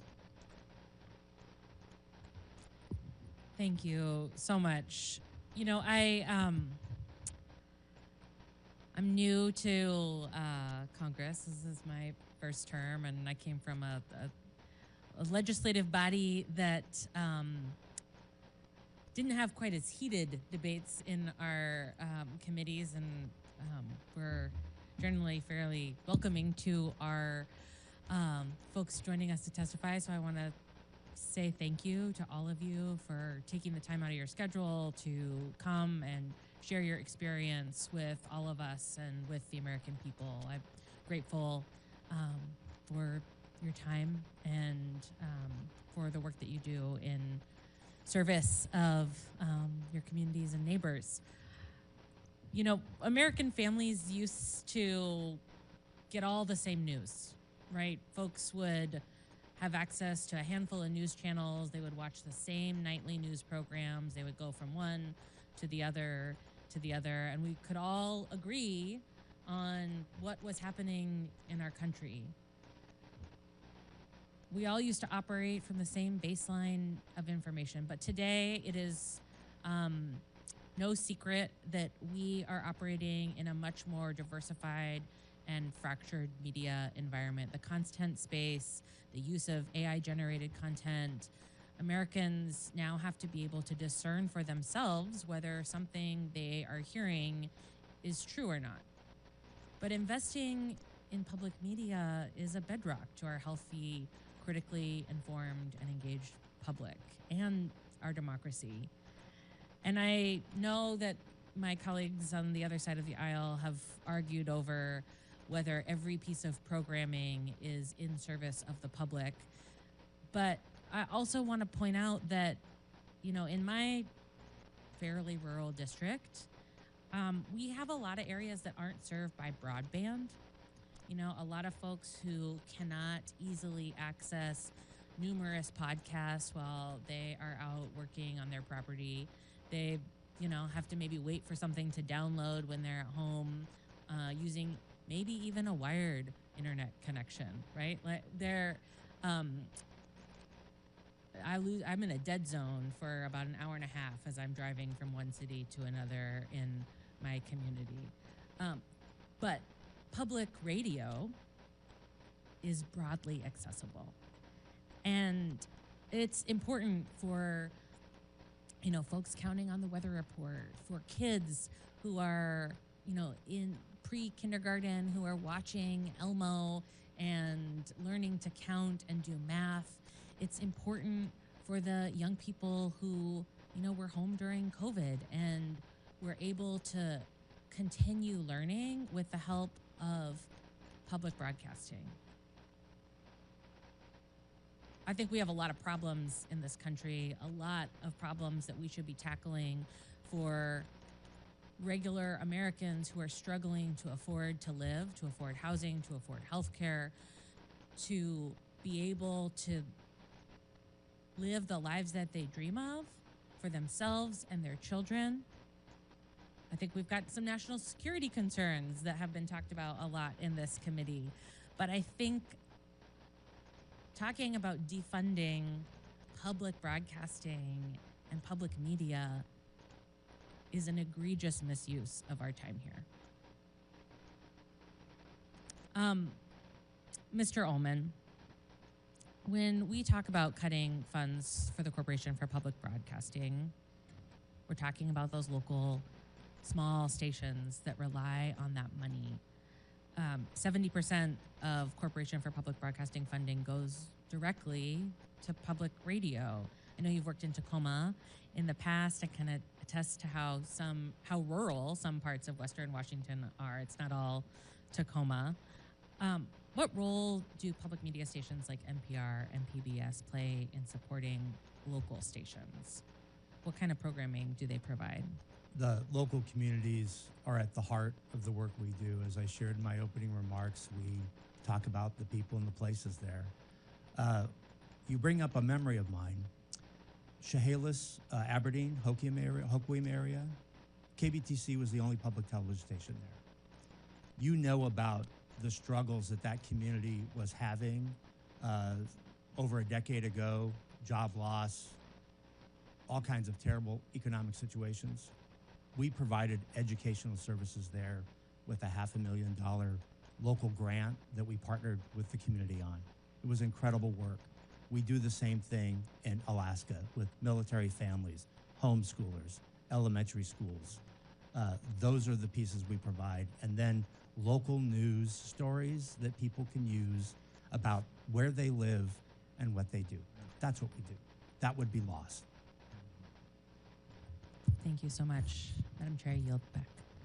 Thank you. I now recognize the gentleman from Tennessee, Mr. Burchett, for 5 minutes. Thank you, Chair Lady. Ms. Carter, is it true that HBO bought the rights to Sesame Street? No, it did not. It developed Sesame Street entered an arrangement with HBO for a number of years. And it was a paid arrangement, correct? Yes, which allowed us to get the series for free during the period of that time. How much money was transacted during I don't know. Sesame Street is a private organization. It is separate from ours. Okay. Ms. Meyer, what about Lee Greenwood's God Bless the USA as propaganda? I'm sorry, sir. Could you repeat the question? What about Lee Greenwood's God Bless the USA as propaganda? I don't believe that is propaganda, sir. Okay, well, in January, North County Public Radio, and that's a subsidiary of NPR, had Daphne Brooks, who apparently is a black feminism scholar, on its show where it was hosted by the host Brittany Lewis, and it says, have you ever watched something on TV and thought, okay, now this is propaganda? Have you ever had that moment? To which Daphne Brooks replied, "Whenever I see Lee Greenwood singing Proud to Be an American." I believe that represents the individual we interviewed on air, not the position. And of yet you NPR. say there's no bias on NPR. That is not a And position that of is not a NPR. biased statement, ma'am. That is not even both parties wrap themselves around this song every time there's a national conflict. Lee Greenwood sings it, and he does a beautiful job, but you say there is no bias in NPR. That is that individual's opinion, and she, of course, is entitled to it, but that is not the position of NPR. Ma'am, you said in your opening statement that you were going to be transformative, and I believe you failed to do that. Let me ask you, why did you call President Trump a fascist and a deranged racist sociopath in 2020? Congressman, I appreciate the opportunity to address this. I regret those tweets. I would not tweet them again today. They represented a time where I was reflecting on something that I believe that the president had said rather than who he is. I don't presume that anyone is a racist. You don't believe anyone is a racist? I don't start by presuming anyone is a racist, sir. Okay. Has NPR or PBS ever conducted an internal review to assess whether conservative or right-leaning perspectives are fairly representative news and programming? Congressman, what we look at is the distribution of people who listen to our work, and we can tell you, and I'm proud to tell you, that for our digital, our podcasts and our website, the distribution of Americans who come to NPR does reflect the political distribution of the nation. In fact, the distribution on our websites, 33% of folks who come are conservative versus 28% who are liberal, and the rest identify as independent. So the largest group is conservatives who come to NPR's websites. So you believe that most Americans think President Trump is a fascist and a deranged racist sociopath? I don't believe that at all, sir. Okay. Ma'am? We obviously are constantly looking at the voices that we bring forward. We take to heart our commitment to bringing forward perspectives from across the country. Our programming comes from our local stations. And I mentioned in my opening comment the series that we did out of Arkansas, Southern Storytellers. That's just one little example. 10% of our schedule is news. The rest of it is either children's programming or programming based on history to give us all a collective expression. And we're constantly looking to making sure that we're bringing forward a diversity of viewpoints and perspectives and experiences that really do make up the fabric of this country. Okay. NPR senior editor Leonard, it's been mentioned before, but he was quoted as saying an open-minded spirit no longer exists within NPR, and now, predictably, we don't have an audience that reflects America. Yet you stated that the audience does reflect America. He was suspended without pay for 5 days for saying this. And of course, he eventually resigned in April 2024. You've also stated that federal funding is essential for NPR to operate, but also claim only 1% of your funding comes from the federal government. Which is it? Mr. Berliner was suspended for the outside work policy, not for what he said, sir. In terms of federal funding, the federal funds go to support our operation of the public radio satellite system, which enables all of our local stations to be able to communicate information and broadcast, including... As stated earlier, ma'am, funding is very fungible. It flows wherever it needs to. I don't buy that argument. We do have I a wonder if separate any of the balance sheet for members that, of the sir. committee would comment real quickly. Would you agree that Real America's Voice, Newsmax, Fox, or News Nation, if they were to see federal funds, would you all support that? Yes or no? Mr. Ullman? Yes or no? I'd have to get back to you on that. Ma'am? I actually don't have an opinion about that. Ma'am? I don't have an opinion about that, sir. That would be Congress's decision. Thank you, Chair Lady. Thank you. I now yield to the gentleman from California, Mr. Khanna, for 5 minutes. Thank you, Madam Chair, and thank you for allowing me to wave on to the committee. Mr. Gonzalez, I read with interest your testimony. It was so angry, so I thought I'd try to lighten things up a little bit. Who are 3 of your favorite characters on Daniel Tiger, or what episodes are your favorites? Representative Khanna, thank you very much for the opportunity to lighten up. I think I'm taking a time machine here. Sesame Street went to HBO. Daniel Tiger, do you have some favorite characters? Oh, the owl. Any of them? No, none. What does Ugga Mugga mean to you? Nothing. You've never heard the expression Ugga Mugga? Yeah, I don't think so. No. It's affection. Have you ever watched a Daniel Tiger show or know any families who watch a Daniel Tiger show? I don't think so. No. You've never watched one? You have I've never strong seen Daniel opinions Tiger. on it, Sorry, but I thought- do you know what Daniel Tiger is a successor to? I don't know Daniel Tiger, so I don't know what he's. No, the show. What it's a successor to? Do you know? No. You really don't know? No, I really don't. I'm on the You know oath. all of history. It's a successor to Mr. Rogers. Oh, there you go. Okay. Yeah. Mr. Rogers, I know. Okay. Are you familiar with his 1969 testimony? I am. He said, I want to quote, because it's one of my favorites. I studied this actually going to school. It's some of the most effective testimony in Congress. He said, I give an expression of care every day to each child to help him realize that he is unique. I end the program by saying, you've made this day a special day by just your being you. There's no person in the whole world like you, and I like you just the way you are. Senator Pastor was a hard-headed fiscal conservative, said he got goosebumps by that testimony, and it's what convinced him to fund the public broadcast. You've said you wouldn't have funded it. Do you think Senator Pastor made a mistake back then? Oh yeah, absolutely. I think I agree with Fred Friendly, who testified and said, you would have voted against. I would have voted. Yes, I don't think that you should have state broadcasters. Now, what is the cost of public broadcasting as a percent of the federal budget? I don't know, but it is a.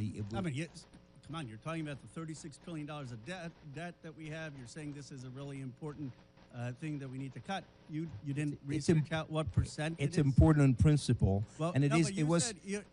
The principle is a different thing. You're saying this is an effective strategy to cut debt, and you have no idea what It was 5% of the discretionary cuts in the GOP. It's 0.01%. Right, but it was 5% of the discretionary cuts in the 17 budget. 0.01% Right. of the federal budget. That's one of the reasons Senator Pastor said, it's worth it in an investment in American kids. Now, you said Sesame Street is a private organization, or Sesame Street is going private. I didn't understand that because Sesame Workshop is a nonprofit. What did you mean by private?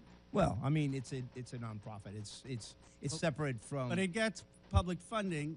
Were you talking about the HBO thing? Yes. Do you realize that HBO just canceled with them? And I do. Yes. And the reason they canceled them, and I'm trying to explain why Senator Pastor funded this, and if you talk to families who watch Daniel Tiger, maybe you'd appreciate it. The reason they canceled it is because it wasn't making a profit. See, because when you try to do Daniel Tiger or Sesame Street, and you try to do what Mr. Rogers was talking about, helping the emotional and social development of kids, it's not easy. You got to hire people who are child psychologists. You have to hire people who are educationalists. A lot goes into this. And HBO said, you know what? It's not making money. We'd rather put on things that are geared towards adults or that are going to be conflicts. We aren't making money on this. And the whole reason Senator Pastor said that we're going to fund this, I know you kind of mocked in your testimony the kids, but the whole reason was that when you make programming for children to help their social and emotional development, it costs so much money to do, and it's a public good, then not everything has to be about profit. Do you have any idea what it takes to produce Daniel Tiger, who all they hired? Did you ever try to figure it out? No, but I can tell you that the market said that it wasn't, and there wasn't enough demand for it, and that's the reason why HBO got rid of it. Right. Because there wasn't enough demand. Yeah. So that's exactly the right point. Are you saying that everything in American society needs to be driven by the profit motive? There is not enough demand on getting ratings for things that help the social and economic development of kids. But you know what Mr. Rogers understood, what we've forgotten in this country? Some things are more valuable than money. At a time where a country is polarized, I wish we had a little more empathy and caring, and that's not a partisan issue. That's an American issue, and I would recommend you watch that testimony from Mr. Rogers. I hope the whole country would watch it. I have watched it, and we are $36 trillion in debt. I now recognize the gentleman from Missouri, Mr. Burleson, for 5 minutes. Thank you, Madam Chair. I think that it's important to bring this conversation into the context that needs to be said, which is that we are $36 trillion in debt. as a nation, we're spending 20% of every dollar that comes in from taxpayers just to cover the interest. And guess what? American people, bad news, interest rates are going up. So that 20% is going to get worse and worse. We had Ray Dalio come in and tell Congress that we are entering potentially dark territory. There's a number of red flags. We're at the worst level of debt. We're at a worse level of debt than we were after we left the World War II, okay? We're at that level of debt, and we didn't just fight a war.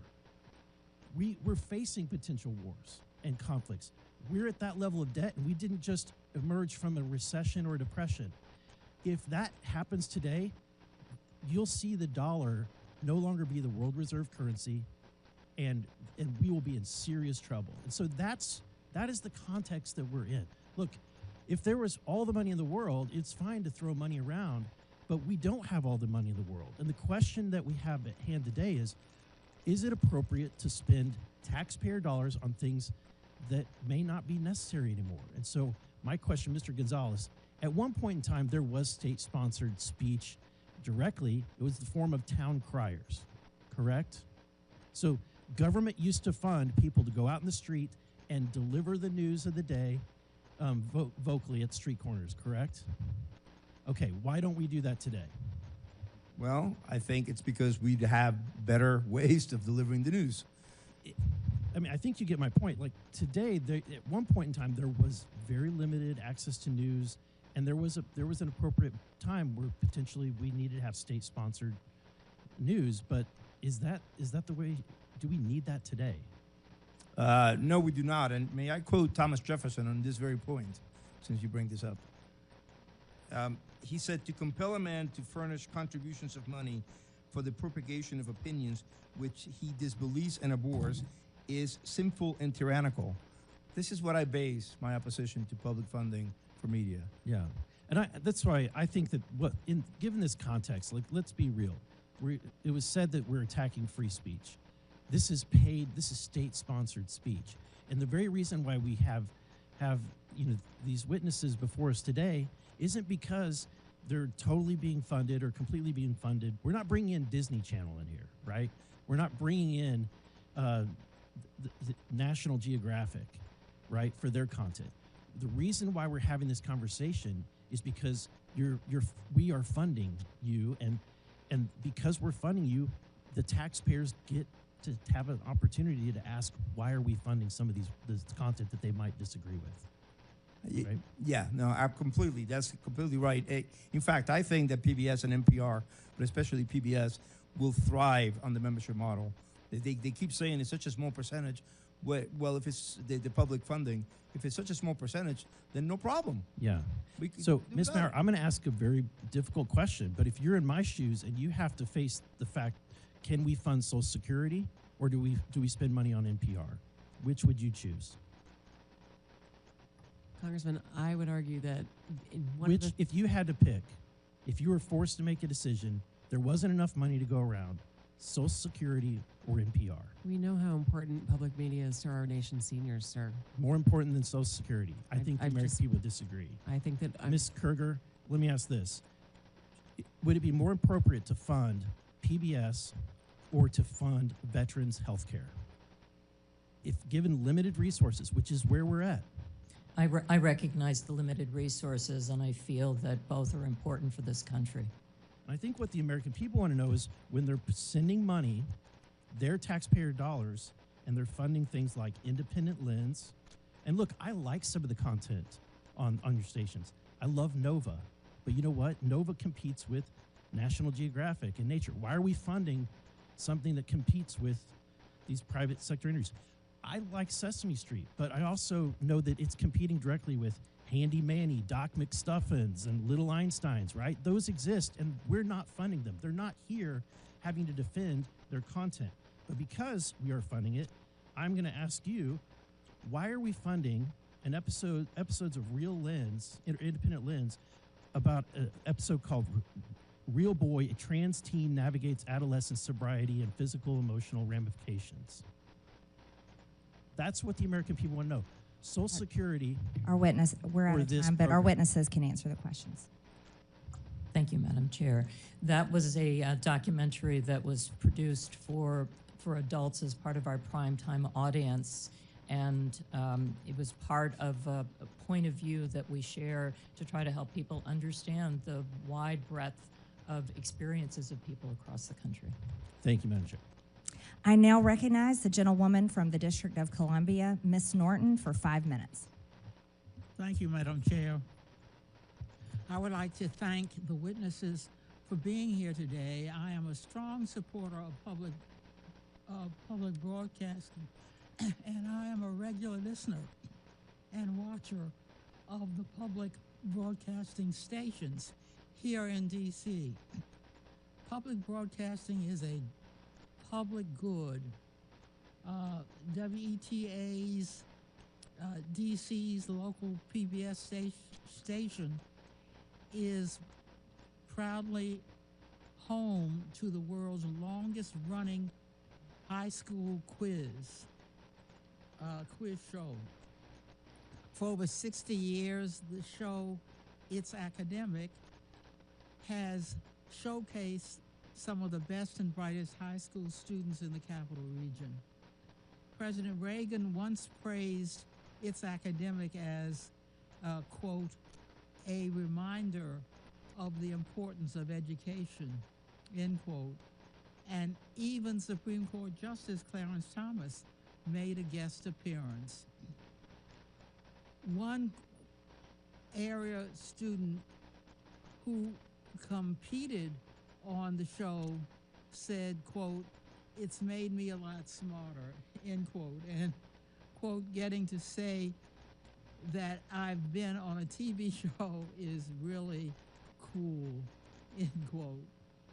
It's Academic is just one example of local public media programming that celebrates and lifts up the community.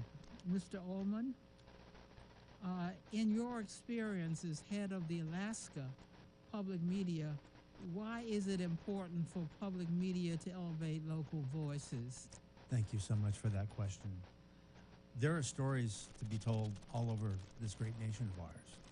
And one of the things that I take the utmost pride in is being someone who can provide the strategy and build the resources and build the capacity to ensure that we can capture video about those uniquely Alaskan stories.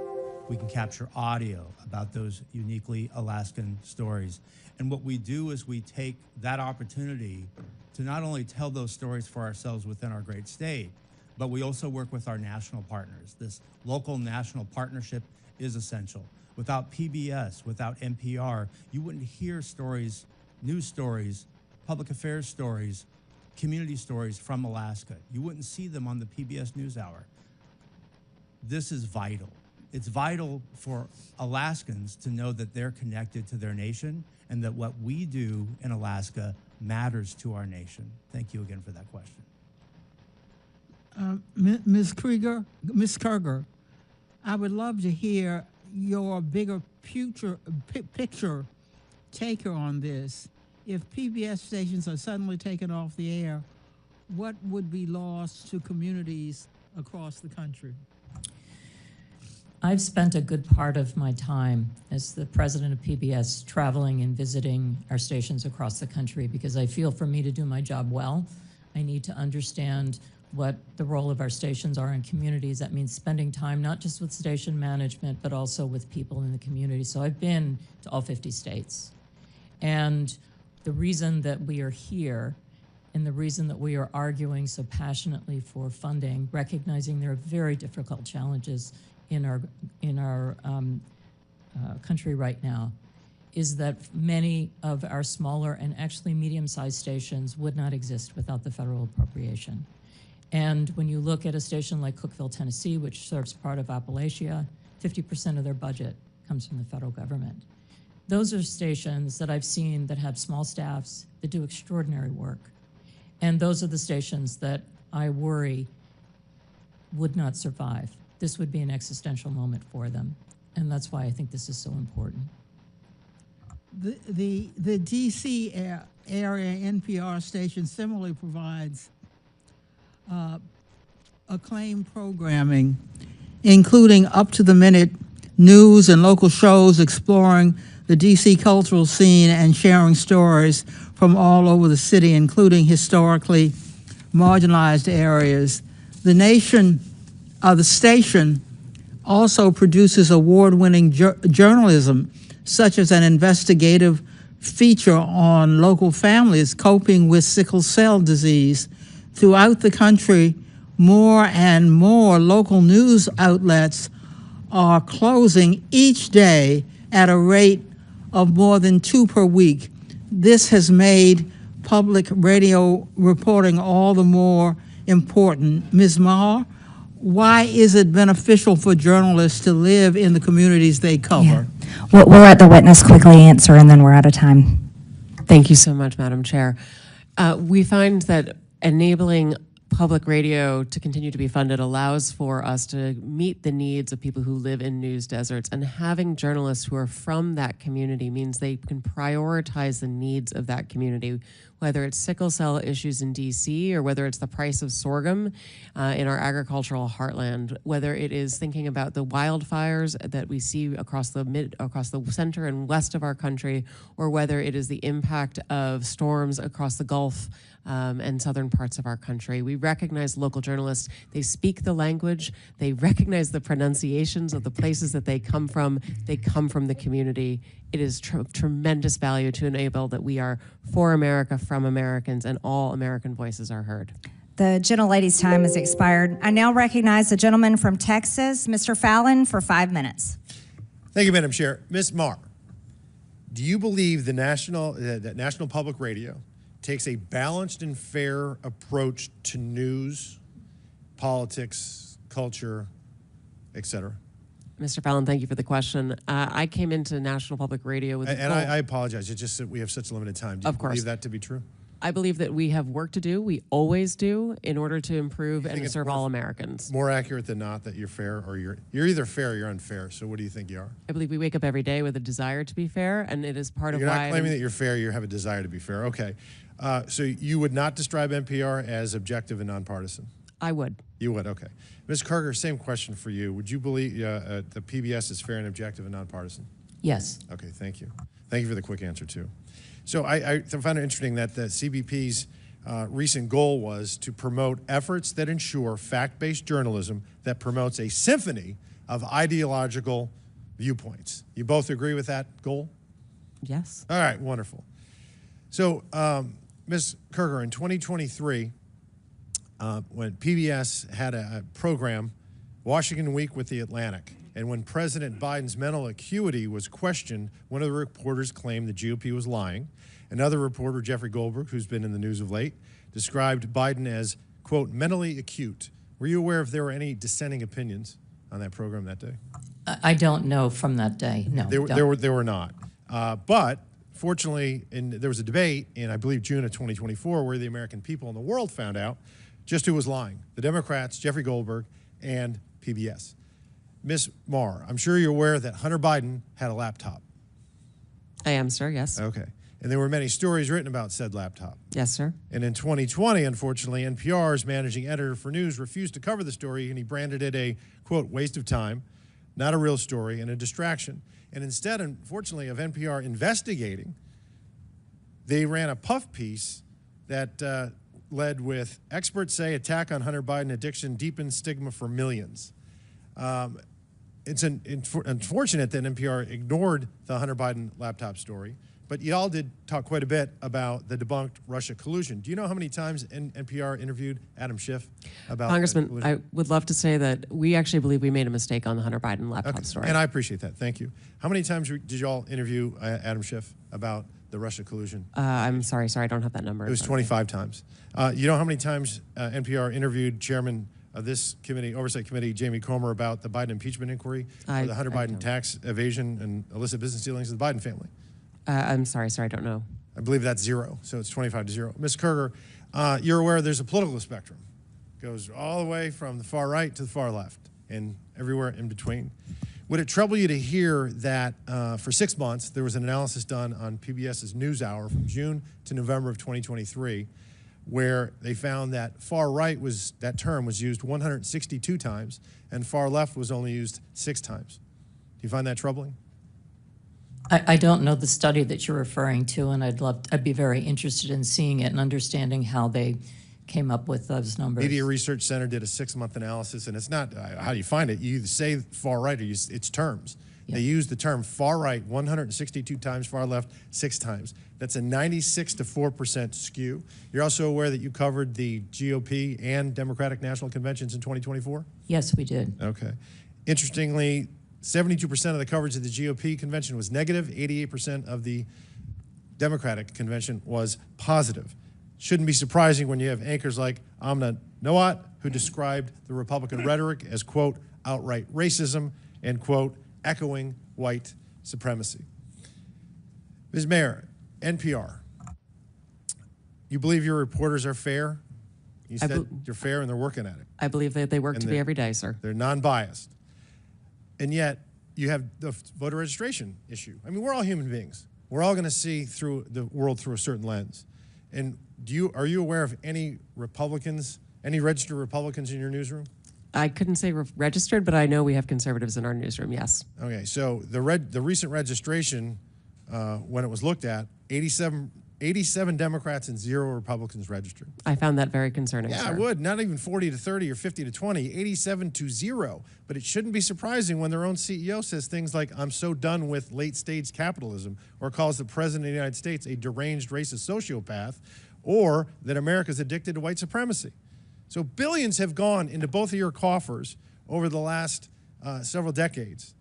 And I understand why Democrats on this committee are going to viciously and vehemently defend you all, because you become a propaganda wing of the Democratic Party. 67% of your viewers and listeners identify as Democrat, with only 12% conservative, and you become a sandbox for leftist propagandists to frolic on taxpayer dime and no more. And when you said in the beginning you're going to promote a symphony of ideological viewpoints, yeah, you do. If you're left-leaning, far left, or remarkably Marxist, I yield back. Thank you. Thank you, Mr. Fallon. I now recognize a gentleman from Texas, Mr. Gill. Thank you, Chairwoman Green, and I apologize. I'm getting over a cold, so I'm losing my voice here. Ms. Marr, I want to start with you. Just generally, would you say you generally agree or disagree with the following statement? The history of all hitherto existing society is the history of class struggles? I would not say I agree with that, sir. You're not. That's good to hear. It's interesting because a lot of your thinking, as expressed by your public statements, is deeply infused with economic and cultural Marxism. Do you believe that America is addicted to white supremacy? I believe that I tweeted that, and as I've said earlier, I believe much of my thinking has evolved over the last half-decade. It has evolved. Why did you tweet that? I don't recall the exact context, sir, so I wouldn't be able to say. Okay. Do you believe that America believes in black plunder and white democracy? I don't believe that, sir. You tweeted that in reference to a book you were reading at the time, apparently, The Case for Reparations. I don't think I've ever read that book, sir. You tweeted about it. You said you took a day off to fully read The Case for Reparations. You put that on Twitter in January of 2020. Apologies, I don't recall that I did. Okay. I'd no doubt that your tweet there is correct, but I don't recall that. Okay. Do you believe that white people inherently feel superior to other races? I do not. You don't? You tweeted something to that effect. You said, I grew up feeling superior. How white of me. Why did you tweet that? I think I was probably reflecting on what it was to grow up in an environment where I had lots of advantages. It sounds like you're saying that white people feel superior. I don't believe that anybody feels that way, sir. I was just reflecting on my own experiences. Do you think that white people should pay reparations? I have never said that, sir. Yes, you did. You said it in January of 2020. You tweeted, yes, the North, yes, all of us, yes, America, yes, our original collective sin and unpaid debt, yes, reparations, yes, on this day. I don't believe that was a reference to fiscal reparations, sir. What kind of reparations was it a reference to? I think it was just a reference to the idea that we all owe much to the people who came before us. That's a bizarre way to frame what you tweeted. Okay. How much reparations have you personally paid? Sir, I don't believe that I've ever paid reparations. Okay, it's just for everybody else. I'm not asking anyone Seems to to pay be what you're reparations, sir. suggesting. Do you believe that looting is morally wrong? I believe that looting is illegal, and I refer to it as counterproductive. I think it should be prosecuted. Do you believe it's morally wrong, though? Of course. Of course. Then why did you refer to it as counterproductive? It's a very different way to describe it. It is both morally wrong and counterproductive, as well as being You illegal. tweeted, "It's hard to be mad about protests," in reference to the BLM protests, not prioritizing the private property of a system of oppression. You didn't condemn the looting. You said that it was counterproductive. NPR also promoted a book called In Defense of Looting. Do you think that that's an appropriate use of taxpayer dollars?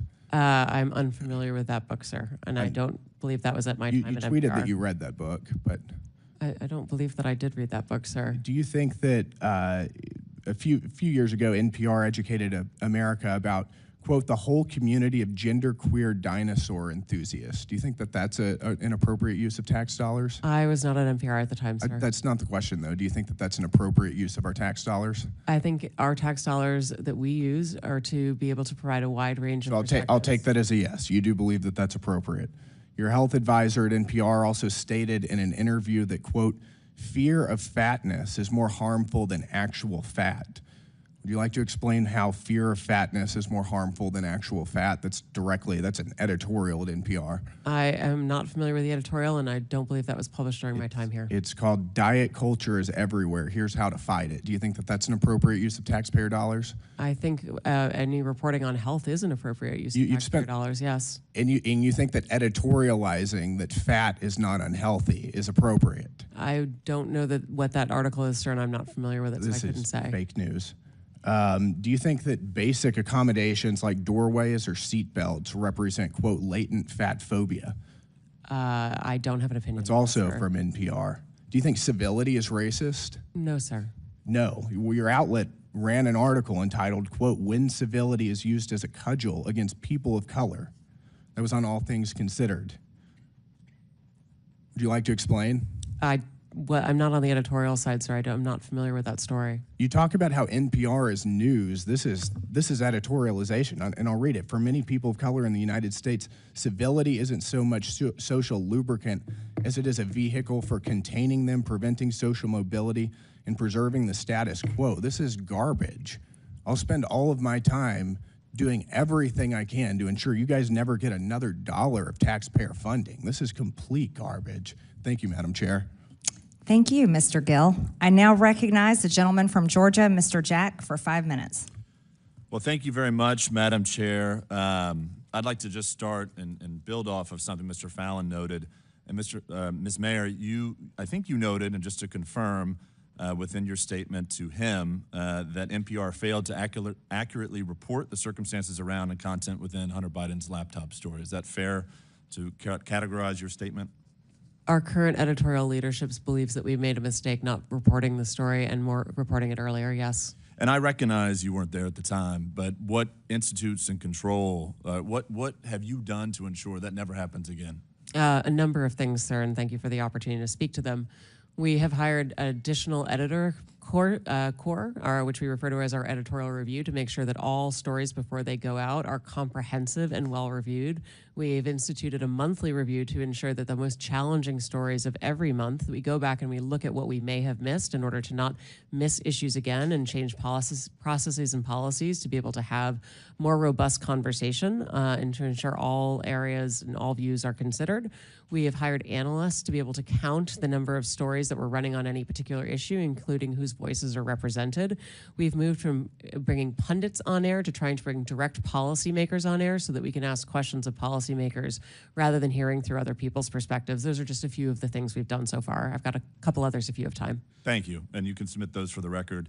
Would you suggest then that the failure to accurately report those circumstances and the content around that story, would you suggest today, as I feel and many others feel, that impacted the 2020 election? I could not say, sir. I don't know. Well, I ask because you have a broad viewership, broad listenership, And I'm just curious if it is so broad and it is so necessary for us to continue to give taxpayer funds as you all submit, to me, to misaccurately report something that's incredibly important around a 2020 election is very concerning. So welcome another thought from you there. I believe that we made a mistake, as I said, and I believe that we have taken that to heart and are focused on how do we report and report effectively and in a timely fashion on all the issues that matter to all Americans. I hear your concern, sir, and I want you to know that we are truly working on this. I'd like to spend the rest of my time talking about funding, and I know that some of my colleagues talked about it a little bit today, but could you walk us through the amount of money that NPR receives from CPB annually? Yes, sure, sir. We receive $11.2 million this past year, the majority of which goes to the public radio satellite system, which we operate on behalf of the entire public radio network. We also received a smaller amount of funding in the course of the past year that went to help us hire those additional editors and analysts in order to be able to beef up that editorial review. We received funding to support the coverage of the recent election in order to make sure that we had our journalists all across the country and were able to speak to Americans of all different political backgrounds. And what percentage of your budget share comes from the federal government? Depending on how you count it, sir, it's less than 5%. And to help me understand too, the CPB, as I understand it, Congress has appropriated $500 million to CPB. It flows out, and I think smaller radio stations go and apply for grants for it. Do you receive payment from smaller radio stations through licensing agreements and things of that nature? We do, and the fees for that are designed around the amount of funding that they get from private member donations. So the fees are not designed around federal funding. They're designed around what sort of direct private support and donations they receive from members and listeners. Well, I noted Mr. Jordan today suggested that you all are fundraising off this hearing today, and a question that I have then, if you receive less than 5%, and over today you've said that private funding helps support the mission and the work of NPR, could NPR survive without the 5% that we give NPR annually? My belief is that the funding is essential to the public radio system, and that is the 246 member stations, but the 1,300 stations across the nation, so that we're able, as a network, to serve all Americans with 100% coverage.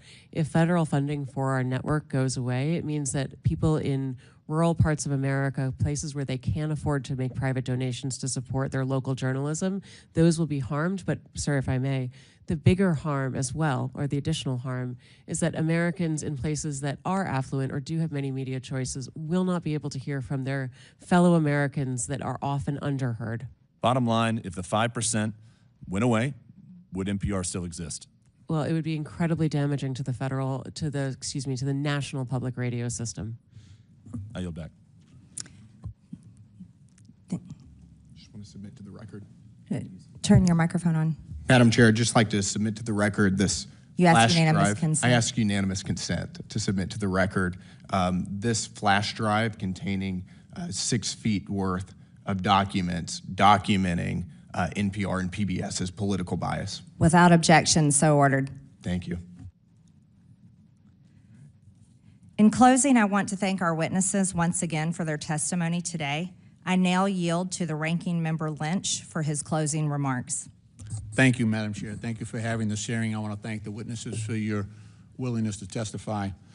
In closing, I want to follow up on Mr. Connor's point. I'd point out to my colleagues that there are some government functions that are not merely transactions. There are some undertakings that we as a country engage in which are not necessarily justified by cash on the barrel at the point of purchase.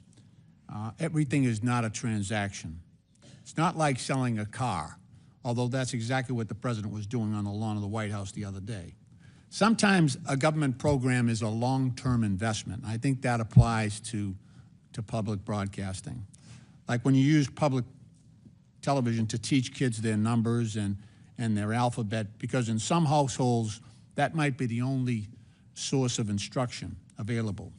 More often, it could be an exercise in trust, because a lot of our parents out there, 88% of parents said they trusted PBS Kids.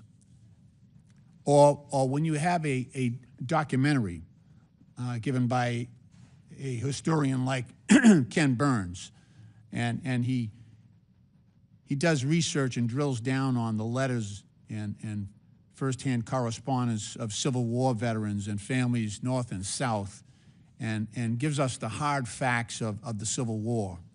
Hopefully, we are teaching, or at least reminding people of the wrongfulness of slavery and the consequences of us from a system of bondage and the horrific price that was paid and perhaps is still being paid. Everything is not a transaction. But I do believe that some people see it that way. I think President Trump and Elon Musk see life often as a series of transactions. Much of the support we provide to seniors is not a profitable transaction because they're older and vulnerable. But they have paid for their fair share into Social Security. That's why FDR designed it that way. Some people just wanted the government to promise to pay a pension, but FDR knew that if he had Americans pay into that system, that their sense of fairness would cause them to defend that pension. And so they would fight like hell to get what they had coming. It sounds like we might have to test that theory if Elon Musk and Howard Lutnick have their way. Another thing we do that is not necessarily profitable in a financial sense is that we care for our veterans. It's a promise we made to our sons and daughters in uniform, and it's the right thing to do. And veterans care and veteran benefits are special because those benefits are owed to every veteran who lies in a hospital bed in every VA hospital across the country, because those benefits are for courageous service previously and honorably rendered to our country.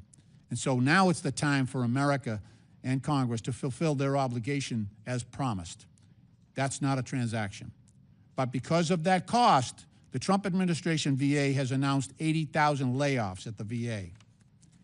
Trump and Vance also see support for Ukraine as a transaction, even though they've been invaded by Russia and are fighting for their lives and their freedom. As we saw a couple of weeks ago, for President Trump and Mr. Vance, it was a power transaction. And as the president insisted, Zelensky had no cards to play. And as Vance pointed out, he refused to sufficiently bend the knee, and he didn't dress up. These examples point out the nature of the presidency. Throughout our history, the president has never been viewed as the huckster-in-chief. Instead, our most successful presidents have occupied a position of what could be seen as moral leadership, which might cause some to conclude that America is bankrupt right now. But I have hope in the genius of our Constitution, that the checks and balances of our government framework might once again compensate for that shortcoming in the White House. It could be that Congress might provide that balance, or it may be the judicial branch that steps into the breach, or it might require the ultimate source of power in our system, the people themselves, to demand that we fulfill our obligations to all those most vulnerable in our country: wounded veterans, seniors, children, and the poor, to whom so much is owed. Madam Chair, I appreciate the opportunity here to address this issue. I would have preferred that we were talking about the security breach that occurred recently, but perhaps that will be for another day. But I thank you for your courtesy, and I yield back. I now recognize myself for closing remarks. The United States is $36 trillion in debt. In fiscal year 2024, the government spent over $1.8 trillion more than it took in. And in fiscal year 2025, the interest on our debt is expected to exceed $1 trillion. As we continue investigating waste, fraud, and abuse, and we can look no further than the Corporation for Public Broadcasting, the LGBTQ indoctrination of our children, the systematic racism narrative, and the support for censorship being pushed by the heads of NPR and PBS are just several of the many abuses of taxpayer dollars. And if you are one of the select few who might support such content, you can personally support and fund it with your own money through private donations, because the reality is the United States of America is broke and can't afford it. And after all, PBS and NPR are already fundraising off of this committee hearing. The American people are closely following along today in this long-awaited hearing to hear the case for why Americans' hard-earned tax dollars should continue for public broadcasting. I think from what we have heard here today, the American people will not continue to allow such propaganda to be funded through the federal government with their hard-earned tax dollars. The Corporation for Public Broadcasting that we give over $500 million to no longer serves the public. It serves a narrow audience of wealthy, liberal elites who are out of touch with everyday Americans. Not only have the times changed and the American people who once needed these outlets can now access the news anywhere at any time, but the content that is being put out through these state-sponsored outlets is so radical, it is brainwashing the American people and, more significantly, American children with un-American, anti-family, pro-crime fake news. The American people do not support their taxpayer dollars going to NPR articles like, "How is sex determined? Scientists say it's complicated," which discusses how biological sex is not limited to male or female. Or another article about how stories on crime are rife with misinformation and racism. Or about how birds and trees are racist. Over a 7-month period, the Media Research Center discovered the PBS NewsHour gave over 90% of the airtime to the left on gender ideology stories, 90%. As mentioned earlier, PBS was the outlet that featured the child predator drag queen on the education show for kids ages 3 to 8 years old. And to clarify the record, because our witness, Ms. Kerger, lied under oath and said it wasn't featured on PBS, this show was aired on PBS on April 1st, 2021, and we will take a look at this video right now. We're using a TV today because our audio system is having problems. Let's go ahead and watch this video.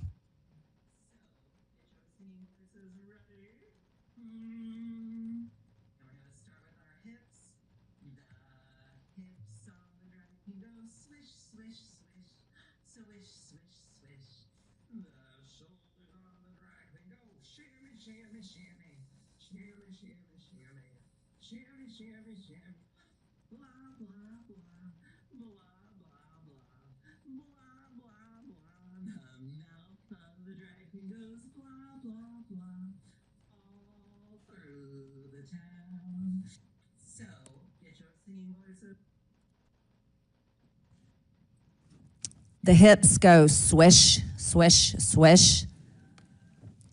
The shoulders go shimmy, shimmy, shimmy. That's repulsive. That's not what children ages 3 to 8 should ever be watching. A grown biological man posing as a woman. And by the way, Ms. Kerger, that was aired on April 1st, 2021. And then something happened. It wasn't an accident. And it wasn't just for a brief time that it was up. It was aired April 1st, and then somehow it expired May 24th. Later on, it was taken down. I wonder why. Wonder why that was taken down.